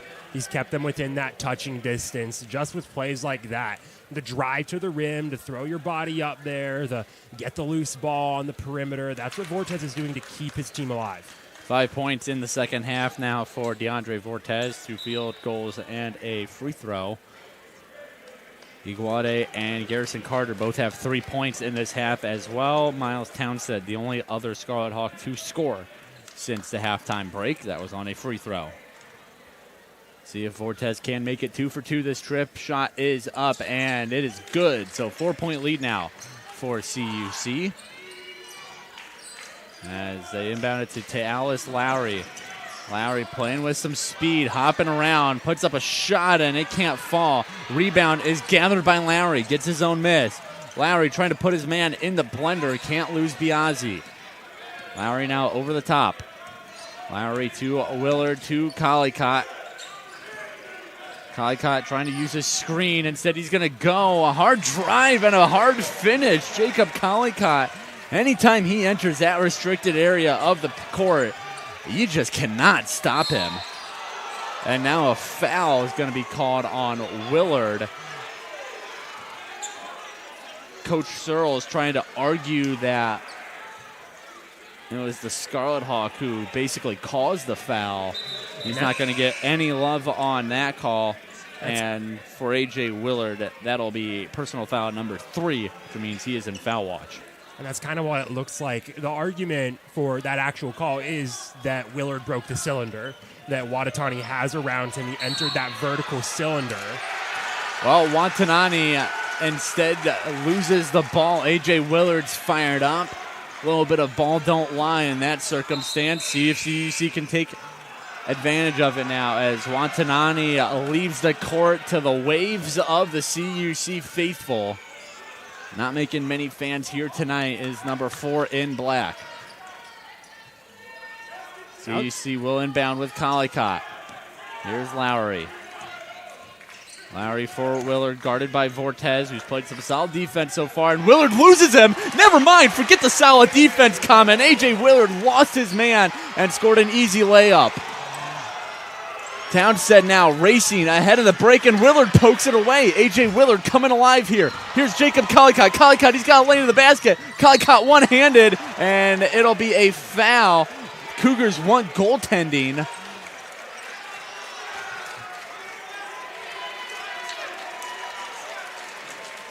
And it's a foul on the court, I believe they're saying. Foul on the floor. CUC was wanting a goaltend. They won't get it. And that'll send Collicott to the free throw line now. They did give him the goaltending, but it's an and one goaltending because there's a foul, and then you still have the shot play happening. That's 2 sort of mishaps on Illinois Tech's end. I mean, Jacob Collicott is smiling right now because that's a heck of a play on offense. 23 points so far tonight for Jacob Collicott, as he still cannot hit a free throw, though, but he's made up for it in other ways. And they're going to say Vortez stepped out. He tried the I'm going to bounce it off the defender and out trick. It doesn't work. A.J. Willard is all fired up. This CUC team is playing with some emotions right now. And the Scarlet Hawks are going to have to take a timeout. And that's going to be another full timeout. And we're just going to keep it here this time. 12 minutes on the dot remaining in regulation. And the trends are not pointing IIT's way right now, Jonathan. 6-0 run for CUC in the last 36 seconds. 3 for their last 3 field goal attempts. Meanwhile, IIT 3 turnovers in the last minute. No field goals in the last 3 minutes. And the biggest thing, and I think we've seen, if you've watched the Cougars over the last couple years, ever since really that season they went to the NAC tournament, which was kind of the advent of this new era of CUC basketball, this team, when they're fired up, when they're playing with emotion, they are a completely different monster, and we are seeing that right now. They are just way too much for IT to handle. It plays to their strengths. This team, they're at their best when they have that high energy where you're kind of blacking out everything except for the court. And that's where they are when they're emotional out on the court, when they have that sort of spite they're playing with. It's me against the world. You see that with CUC. Right now, they're taking everything that Illinois Tech is doing and using it to fool them. They're playing with a chip on their shoulder, like you said. It's giving them an advantage. They're playing clean with it. And the other aspect is it's forcing Illinois Tech to play sloppy. And that's a big part of what we've seen in the second half. CUC is going to keep rolling with this lineup, except they do put in Riker Johnson. Willard, Cameron, Collicott, and Lowry are still out there. Johnson finds Collicott now. Collicott tries to go to work on Carter. Collicott waits, shot, no good. Rebound still up and out. Last touch by CUC. And that'll end the streak. Player to highlight is A.J. Willard, though. He got his 3rd personal foul. And looked like, oh, this is just, again, what A.J. Willard's been doing. He comes into the game, runs around on the court, maybe picks up a foul. After that foul, though, forces a travel, then gets a steal, then puts up a big bucket. IIT, they have numbers as Jacob Collicott went head over heels after trying to sell out for a steal. And Liam Cameron got a piece of it, but a block is called on Riker Johnson. As you can see, Coach Searle is quick with his substitutions. Williams, Beckman, and Joel Watts line up at the scorer's table. This will return to more of that starting five. This is such a good sign for the Cougars this last stretch, because this is not the starting five out on the court, but they've been playing very well, which means the Cougars, there's something in there that they could maybe get this depth strategy working, to have a bunch of different guys who can contribute. That makes coaching the game so much easier, because you have just a bunch of different guys you can plug in to different groups of guys out on the court who can put up points, who can keep your team competitive, who can stay in games, which means foul trouble is less of an issue, energy is less of an issue, injuries are less of an issue. It's such a strength to have, and that's what the Cougars are going to try to develop early on in this season. Well, we're going to have to see how they do without Jacob Collicott now, as he will finally take a much-deserved rest on the bench. Carter's shot is good, so IIT back within 8. Let's see what CUC can do here with a unit largely comprised of bench players besides starters Darian Williams and Joel Watts. Watts finds Williams. Williams goes to town from the baseline, no good. And Willard, with the help of Sean Beckman, he's tied up. And a foul is going to be called on Jace Gooley. I was going to say that's a bit of a late call, just because Gooley did come flying in from behind Willard, and that's a foul we've seen called a lot today. Officials are going to end up making it either way, but that's a difference, though. Illinois Tech on those loose balls, they're not playing clean. We've seen that in this half. Floater from Joel Watts is no good off the baseline. Illinois Tech now. There is Garrison Carter for Jace Gooley. Gooley bunny hops, puts it off the glass and in. Good bank shot there by the freshman, as Illinois Tech back within 6 now. Trying to make a run here while Cougs star man Jacob Collicott's on the bench. Johnson runs into a couple bodies, and that'll draw a foul. Jace Gooley tagged with another one. That'll be personal foul number 4 for Gooley, which means that Coach Gray's gonna have to take him out, as Gooley now very much in foul trouble. It's Peter Meyer who replaces him. Cougars, they've been playing well in the second half, so we haven't talked about it. They still only made 2 free throws in this half, though. They've still been struggling from the line. 4 for 15 on the day still. And IIT starting to pick up a little steam here. 3 for their last 3 from the field. 5 of their last 7. So they're starting to piece it together a bit offensively. We'll see how sustainable it is for CUC. Here is Riker Johnson now. First free throw attempt of the game. Shot is up, and it is good. Johnson went 0 for 2 from the free throw line against Greenville in the season opener.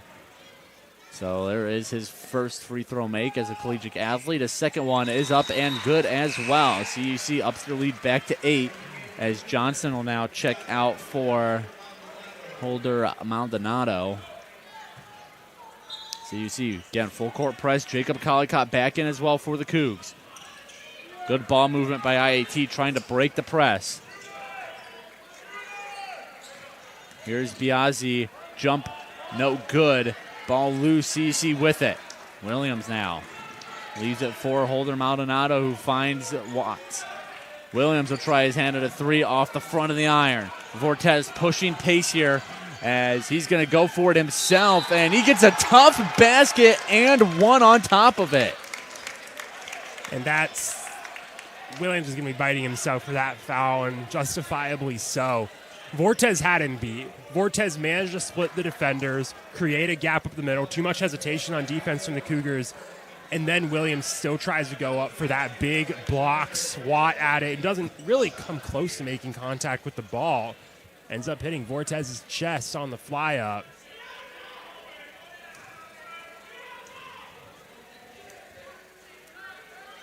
4 for 4 from the line is Vortez. Make it 5 for 5. Completes the three-point play. 5-point lead now for CUC as IIT starting to chip away at it as we just about hit the 10-minute mark here in regulation. Beckman finds Williams. Williams doesn't pull the trigger. He's going to get closer on the baseline. Now he's got to pivot. 12 Watts. He's going to pull it out and reset. Going up against Townsend. Stops, waits, finds a cutting Williams, bunny hop, and he gets fouled on the way up.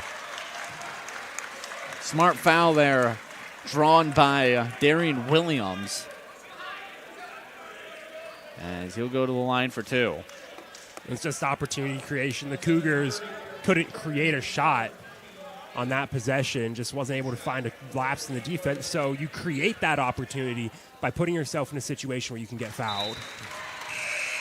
Shot is good. Back up to a 6-point lead for CUC. And Williams, he played 23 and a half minutes against Greenville. Went 3 for 5 for the line. And so far today, he is now 1 for 2. Townsend pushes his head to Biazzi. Wide open is Watanani, and he's going to pull it out. He had a chance to shoot there. Instead, he pulls a Ben Simmons and resets it outside. This ball is going to get knocked away. Biazzi recollects it. Townsend now. Townsend almost lost it. Holder Maldonado on him like white on rice, and he's going to get a whistle. And that'll be on Maldonado, Holder Maldonado. I believe the referee could hear him from up here. Said he's got 2 hands all over him. Interesting way to describe a foul, but it is indeed a foul, and that's going to send Townsend to the line now. Miles Townsend ready for a 1-and-1 as Illinois Tech in the bonus. Single bonus, to be precise. Townsend 1 for 3 from the free throw line. Shot up and good, so he'll get himself another free throw. Cut this lead down to 4. Yeah, Illinois Tech now 22 points off of free throws. Could be 23. Well over a third of their scoring for today. Taking advantage of your free throw opportunities is important. Without them, Tech would not be in this game, but they are because of that. 23 free throws now for Tech. Almost half of their points have come from the freebie line. Well, Watts now trying to get CUC some momentum back. They haven't made a field goal in 2.5 minutes. He loses. Townsend dribbles, kicks it all the way out to Collicott. Collicott will try now, leaves it for Watts. Good ball movement. CUC's just not getting anything out of it. Baseline drive now for Collicott, right under, hits the bottom of the backboard. Here comes Illinois Tech. Can make things interesting. This pass is ahead, and nobody gets it. The dance and cheer team fighting for their lives on the baseline. Luckily, no collisions. Ball out, last touch by Illinois Tech, and you can see DeAndre Vortez ready to check back in. He looks absolutely gassed. You can see one of the assistant coaches for Illinois Tech having some words with him.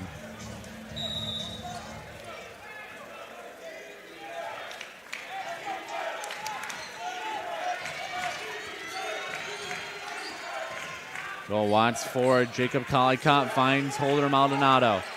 Darren Williams draped over by Garrison Carter. Nice cut, Holder Maldonado, and that ball is shot out of bounds. Iguane got a piece of it. Cougars on a 3+ minute field goal drought now, 0 for their last 5 in comparison to Illinois Tech's 4 for their last 5. So you see needs some juice now. See if they get it on the 3. They do! Darian Williams makes his 3rd 3 of the day. As nice spin pass from Biazzi to get the ball moving the other way. Carter, that ball's blocked, but a foul.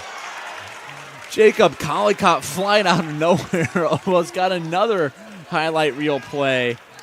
Instead, a foul is called.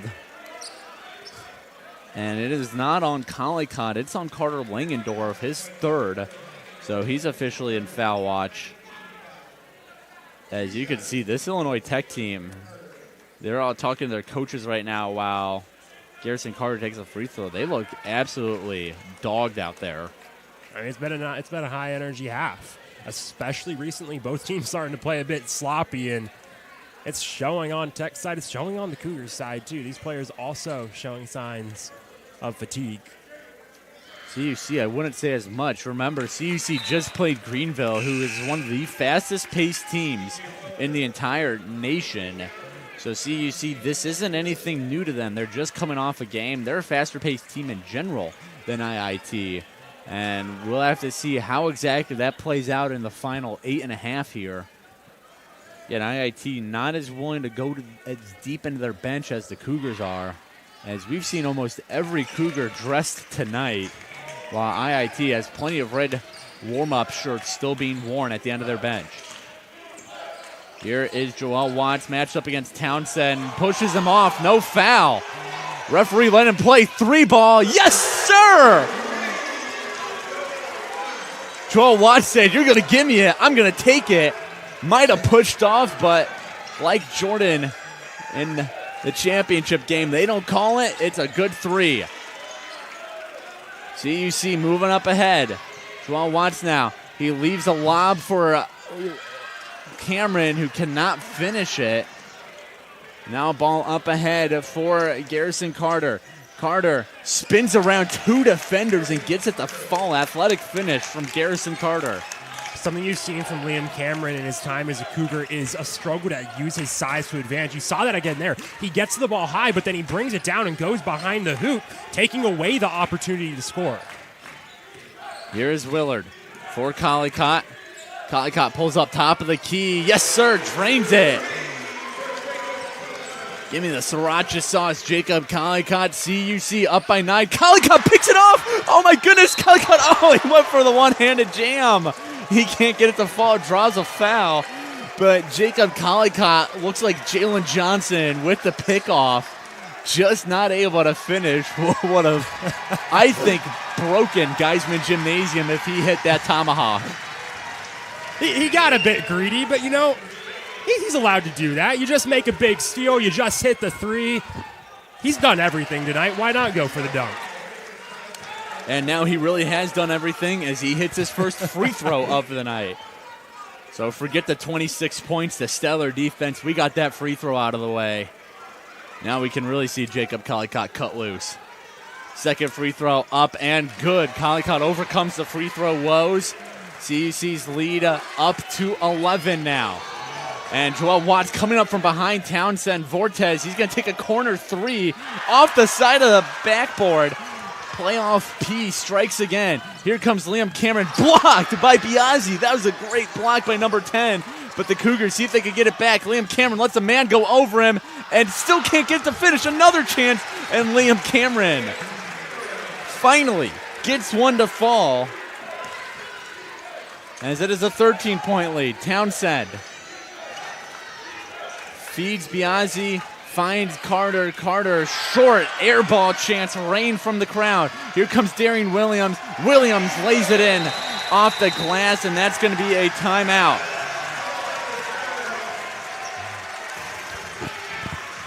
Wait for the official call. I haven't seen 30 or full yet. And it'll be a full timeout. And that'll give us a chance to once again catch up with our man on the sideline, Eric Perry. Eric, what do you got for us as CUC taking a big lead here? Peter, a big part of this second half has been the CUC ability to hit threes.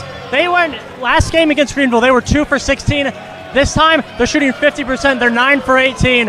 And Jacob Collicott's just been on fire. He's been everywhere, hitting blocks, free throws, and having some really big plays that have allowed the CUC lead to jump from a 1-point lead at halftime to a 15-point lead here with about 6.5 minutes left in the half. If he can keep going and avoid foul trouble in the remainder of the game, so Concordia should be good to go. Should be good to go.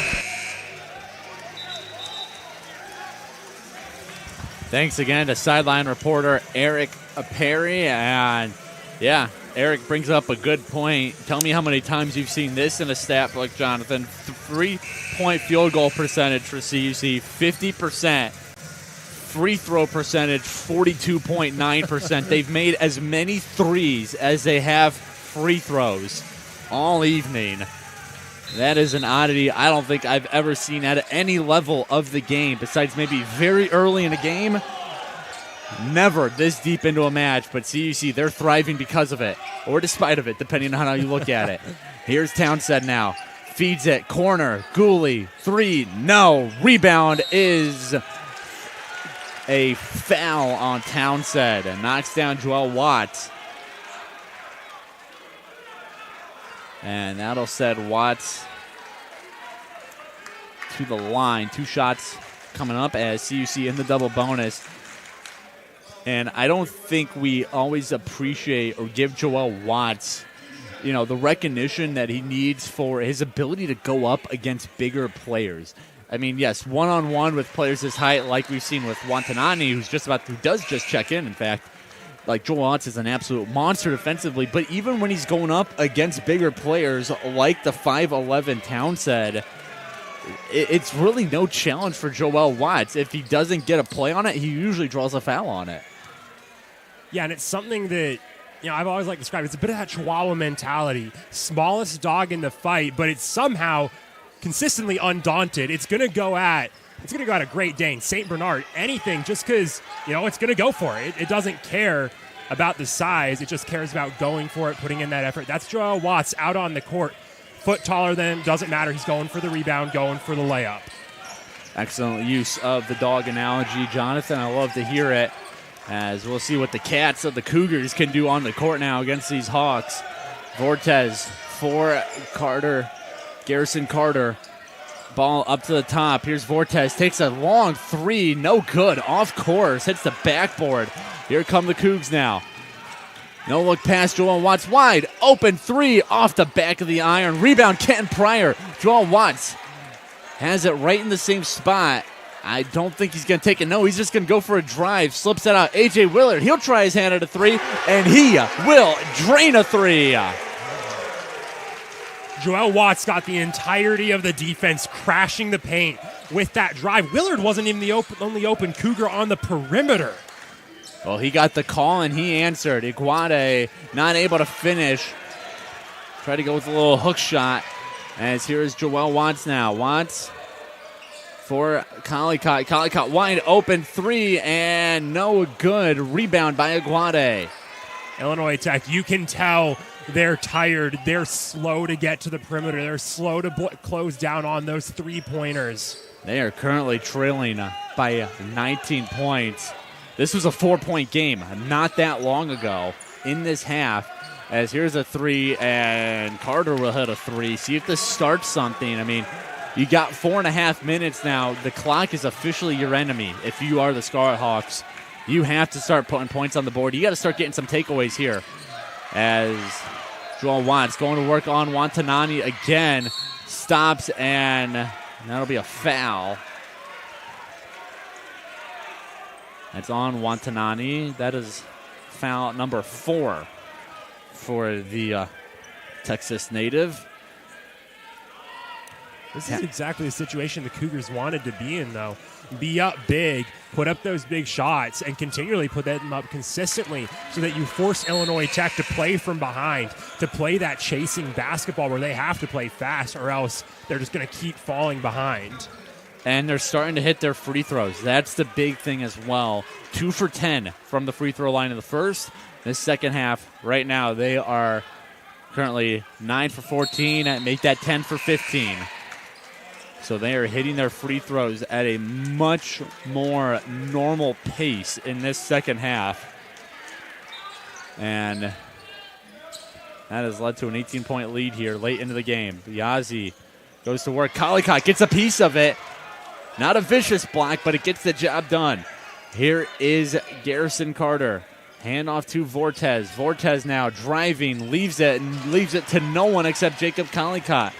Collicott now for Williams. Williams, he's going to slow it down. Here is Tealis Lowry as CUC. They're going to slow things down a little bit to start eating some of that time off the board. Lowry versus Biazzi for Collicott. 13 on the shot clock. Williams tries to put some men in motion.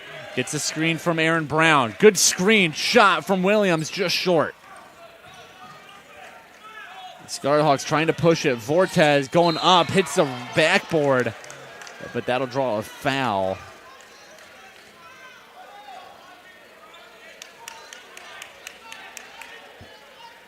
It'll be Darian Williams drawing the foul as Vortez will go to the free throw line. So far, he's a perfect 5 for 5.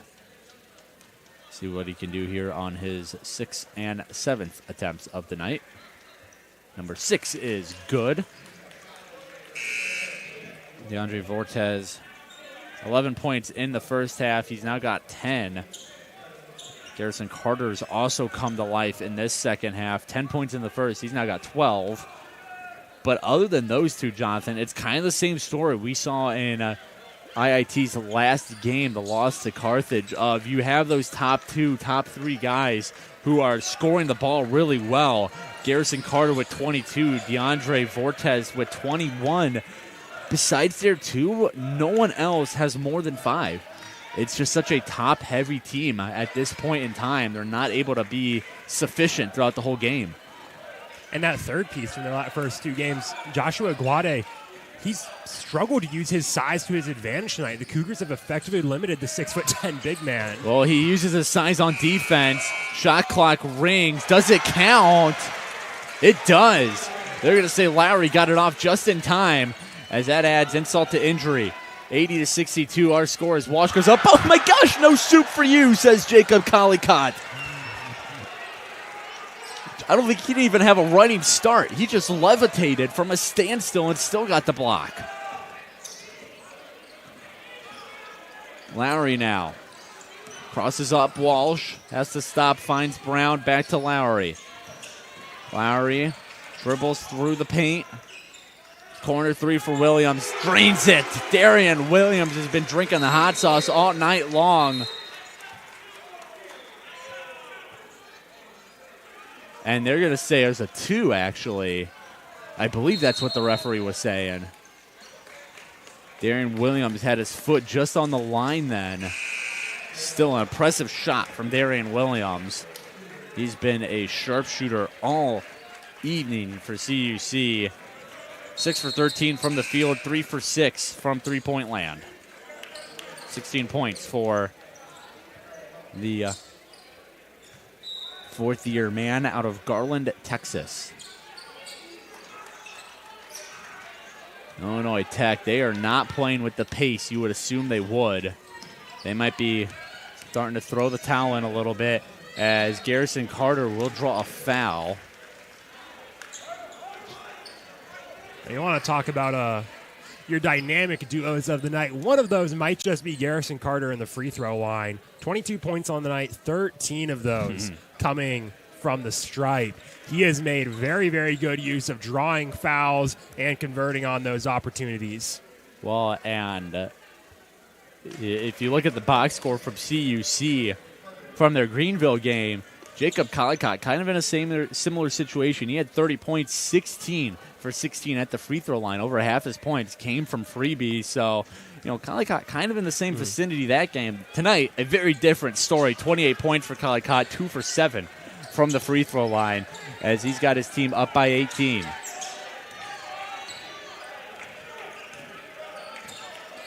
Here is Collicott, guarded closely by Walsh.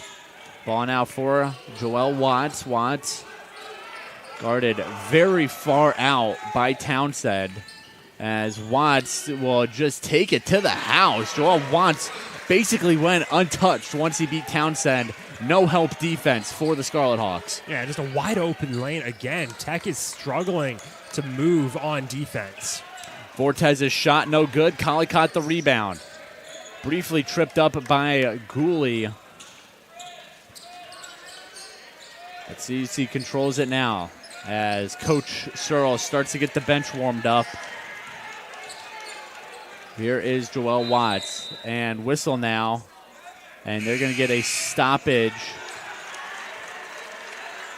Timeout by Coach Searles. He's going to have it just continue as they're going to get some of their players, different players out on the court. As this group of CUC players who have played most of the game are walking off to some applause from the crowd, well-deserved applause.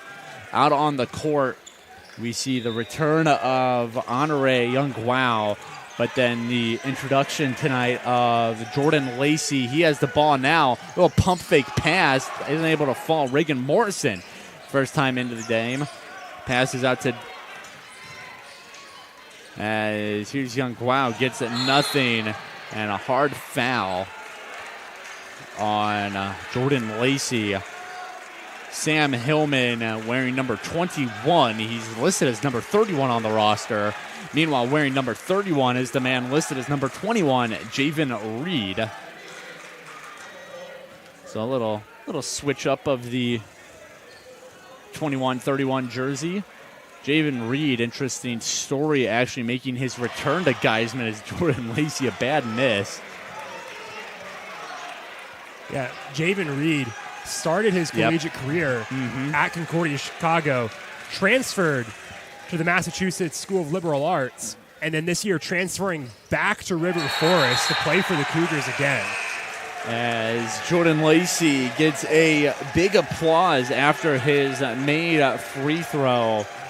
That is Jordan Lacey's first career bucket in the collegiate game. First career point. Hasn't made a field goal yet, but he'll take what he can get.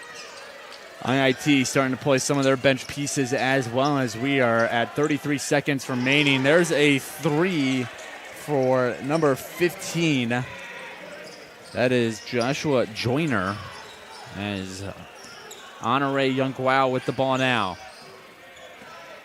That's a three Illinois Tech could have used back when this game was close. Javen Reed. Shot no good. Ball loose. They're going to say it'll stay with the Scarlet Hawks. 14.6 seconds remain. As, in fact, they called a foul on it. So a pair of shots coming up here for the Scarlet Hawks. Scarlet Hawks, they will have to lick their wounds after this game. It'll be roughly around a 20-point loss, depending on how the final 14 seconds go. It's an 18-point loss right now. They'll have to rebound this Saturday. They travel to Terre Haute, Indiana, to take on Rose Holman. That game's set for a 3 p.m. start. Meanwhile, CUC, see if they can keep the momentum going when they take a trip to the Lone Star State this weekend. State, Jonathan, that you hail from. CUC traveling to the homeland. They'll take on McMurray University on Friday at 5, and then Latornu University Saturday at 4 in the Latornu Classic. So a pair of games coming up in Texas for CUC, but they're going to leave Illinois with a 1-0 record in conference play after defeating the Illinois Tech Scarlet Hawks 85-68. Well, let's look at the box score for tonight's game. Some of the team stats, field goal percentage-wise, IIT struggling. 17 for 48. Only 17 made field goals for the Scarlet Hawks. That's a 35% shooting percentage. Meanwhile, for CUC, 31 for 72 for 43% from the field. Three-point percentage, the Scarlet Hawks at 24 for 20. And that is just about what they were at against their loss to Carthage. They shot 5 for 20. Meanwhile, CUC, a big rebound after going 2 for 16 against Greenville. They go 10 for 23, 43% from beyond the arc in this game. Free throw percentage, not the way you thought it would turn out with how the final score is. Illinois Tech 30 for 38, 79%. Nice night from the freebie line as almost half their points are made at the charity stripe. Meanwhile, CUC 13 for 27, 48%. A pretty dreadful night at the free throw line for CUC, but they are able to come away with a big win nonetheless. Turnovers, IIT 23, CUC 15. Points off turnovers, 27 for CUC, 11 for IIT. CUC won the rebound battle 45-38. And steals CUC with 16 to IIT's 6. And 15 CUC assists to IIT's 10. In terms of the game leaders, Jacob Collicott will lead the game in points with 28. While Garrison Carter leaves as IAT's leading scorer with 24. Rebounding-wise, it was Joshua Iguade with 10. Jacob Collicott led the way for CUC with 8. And in the assist column, Garrison Carter leading the way for IAT with 4, but Joel Watts leading the game with 6. Jonathan, CUC 85-68 win here. A big second half for the Cougars.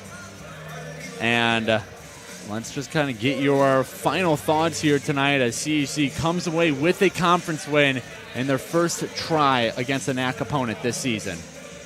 I think the biggest thing for the Cougars is getting that big win in their first conference game. You rarely ever play a conference game this early on in the season. It's their second game, and they're already in conference play. Illinois Tech's a great school to go up against that for. They're a team that's struggled, but it's made harder when you're also a team with a lot of newcomers who has a lot of pieces you've still got to figure out. You've got to figure out how you're going to put your roster together. CUC, they got a lot of work done in that category tonight. Mainly in seeing there's a lot of players you can actually produce. There's a lot of different combinations they can throw out on the court that can still put up points. It's not just a set of 5 or 6 guys who can contribute. There's 10, 11 guys on this roster who can go out and contribute. They've seen that this team has depth, has ways to put up points. That's what's huge for them going forwards. So they've seen how that can play in conference play, and then they head back to the non-con slate. They have another chance to toy around with things and even improve on that even more as they continue through those games that ultimately won't impact their final tournament seeding. This is as good as you could have hoped for from a conference opening game. You had some struggles, you worked through it, and you still pick up a big win. Well, CUC picks up a win in the first conference game of the year, 85-68. And I want to say thanks to everybody making this Cougar Sports Network production possible. Down at the scores table, we had Saba Miller. Our camera crew for the night was Luciana Moran Cruz, Sasha Gonzalez, and Samantha Ferdinand. Our producers for the night were Abby Kulig and Lindley Southern. We had Hannah Holmes floating around taking photos. And then, of course, our illustrious sideline reporter, Eric Perry. Jonathan Shear joining me on color.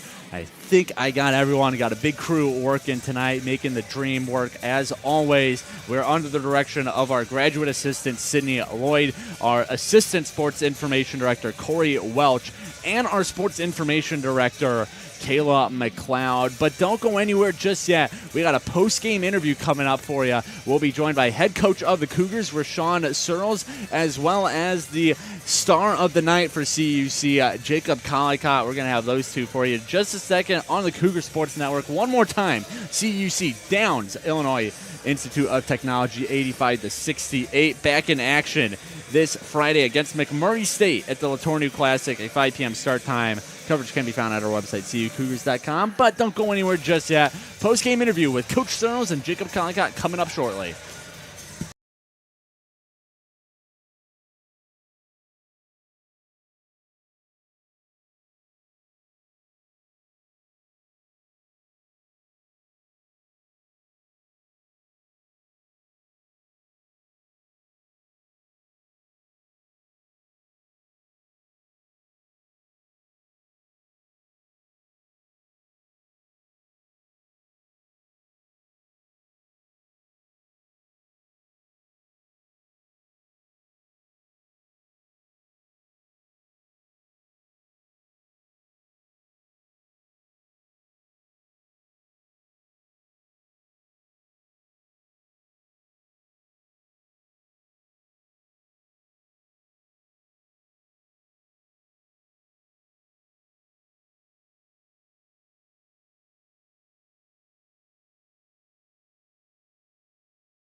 welcome back to the Cougar Sports Network. Peter Bukowski back with you after the Cougars' 85-68 defeat of the Illinois Institute of Technology Scarlet Hawks. And I'm joined by the leading scorer of the night, Jacob Collicott.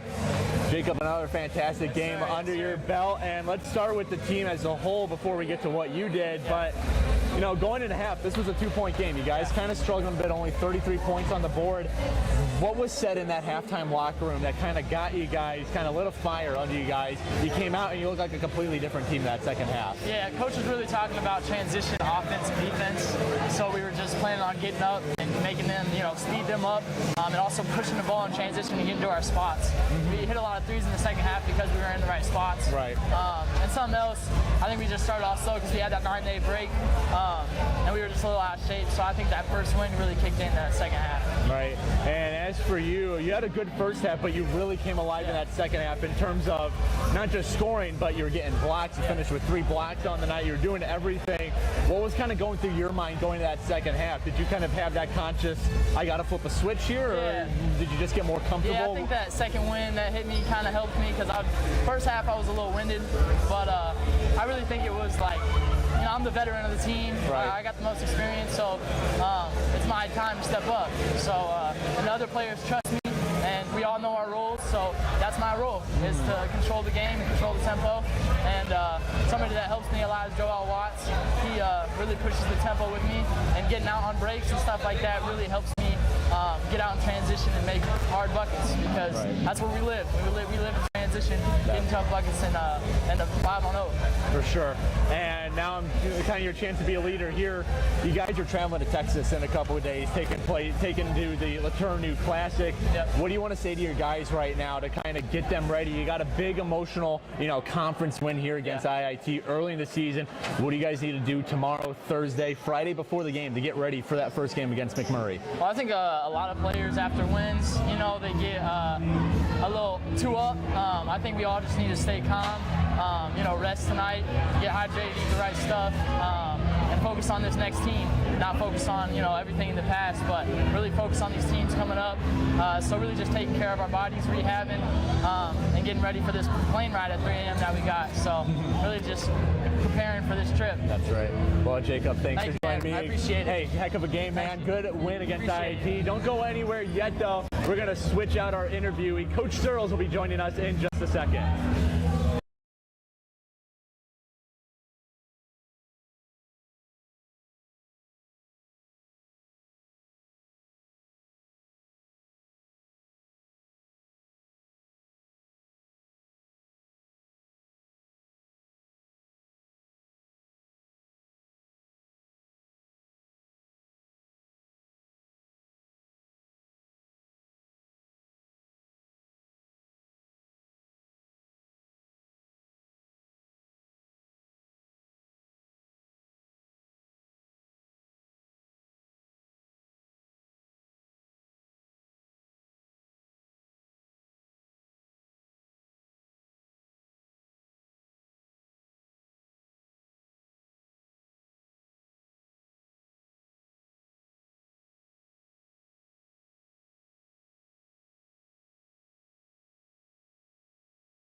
Back here on the Cougar Sports Network, joined by our second interview subject, head coach of the Cougars, Rashawn Searles. Coach, congrats on the big win over IIT, 85-68.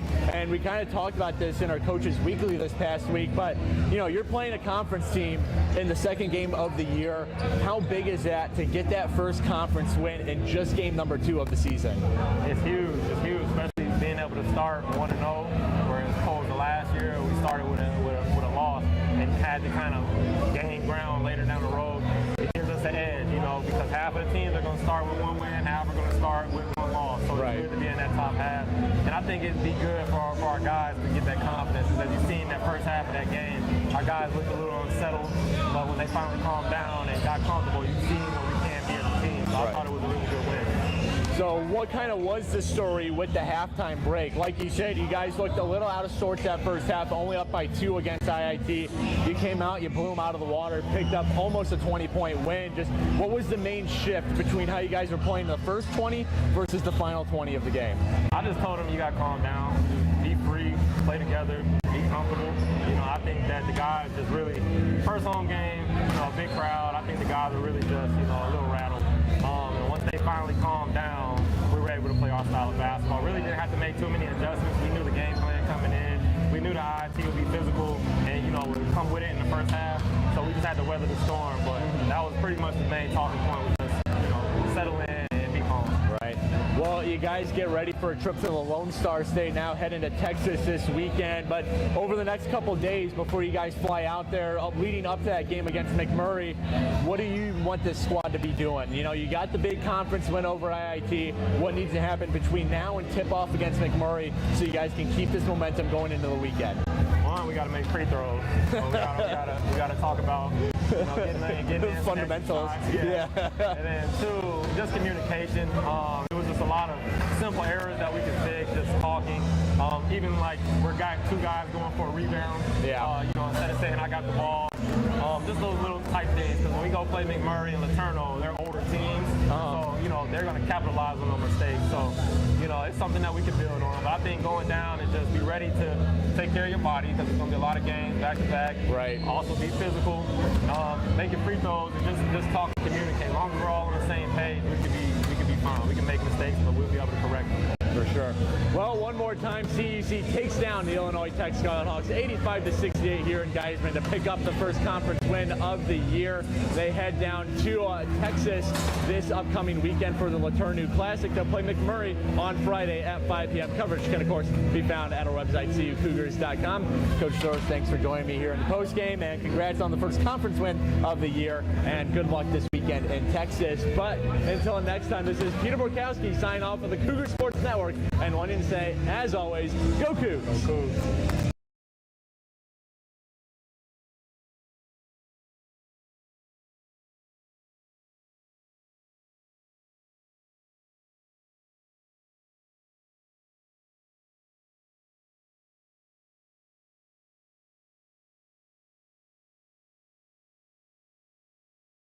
Thank you so much for tuning in to today's Concordia University Chicago Cougars Athletics broadcast. We hope to see you on campus very soon. If you would like to learn more about what Concordia Chicago has to offer, go to cuchicago.edu.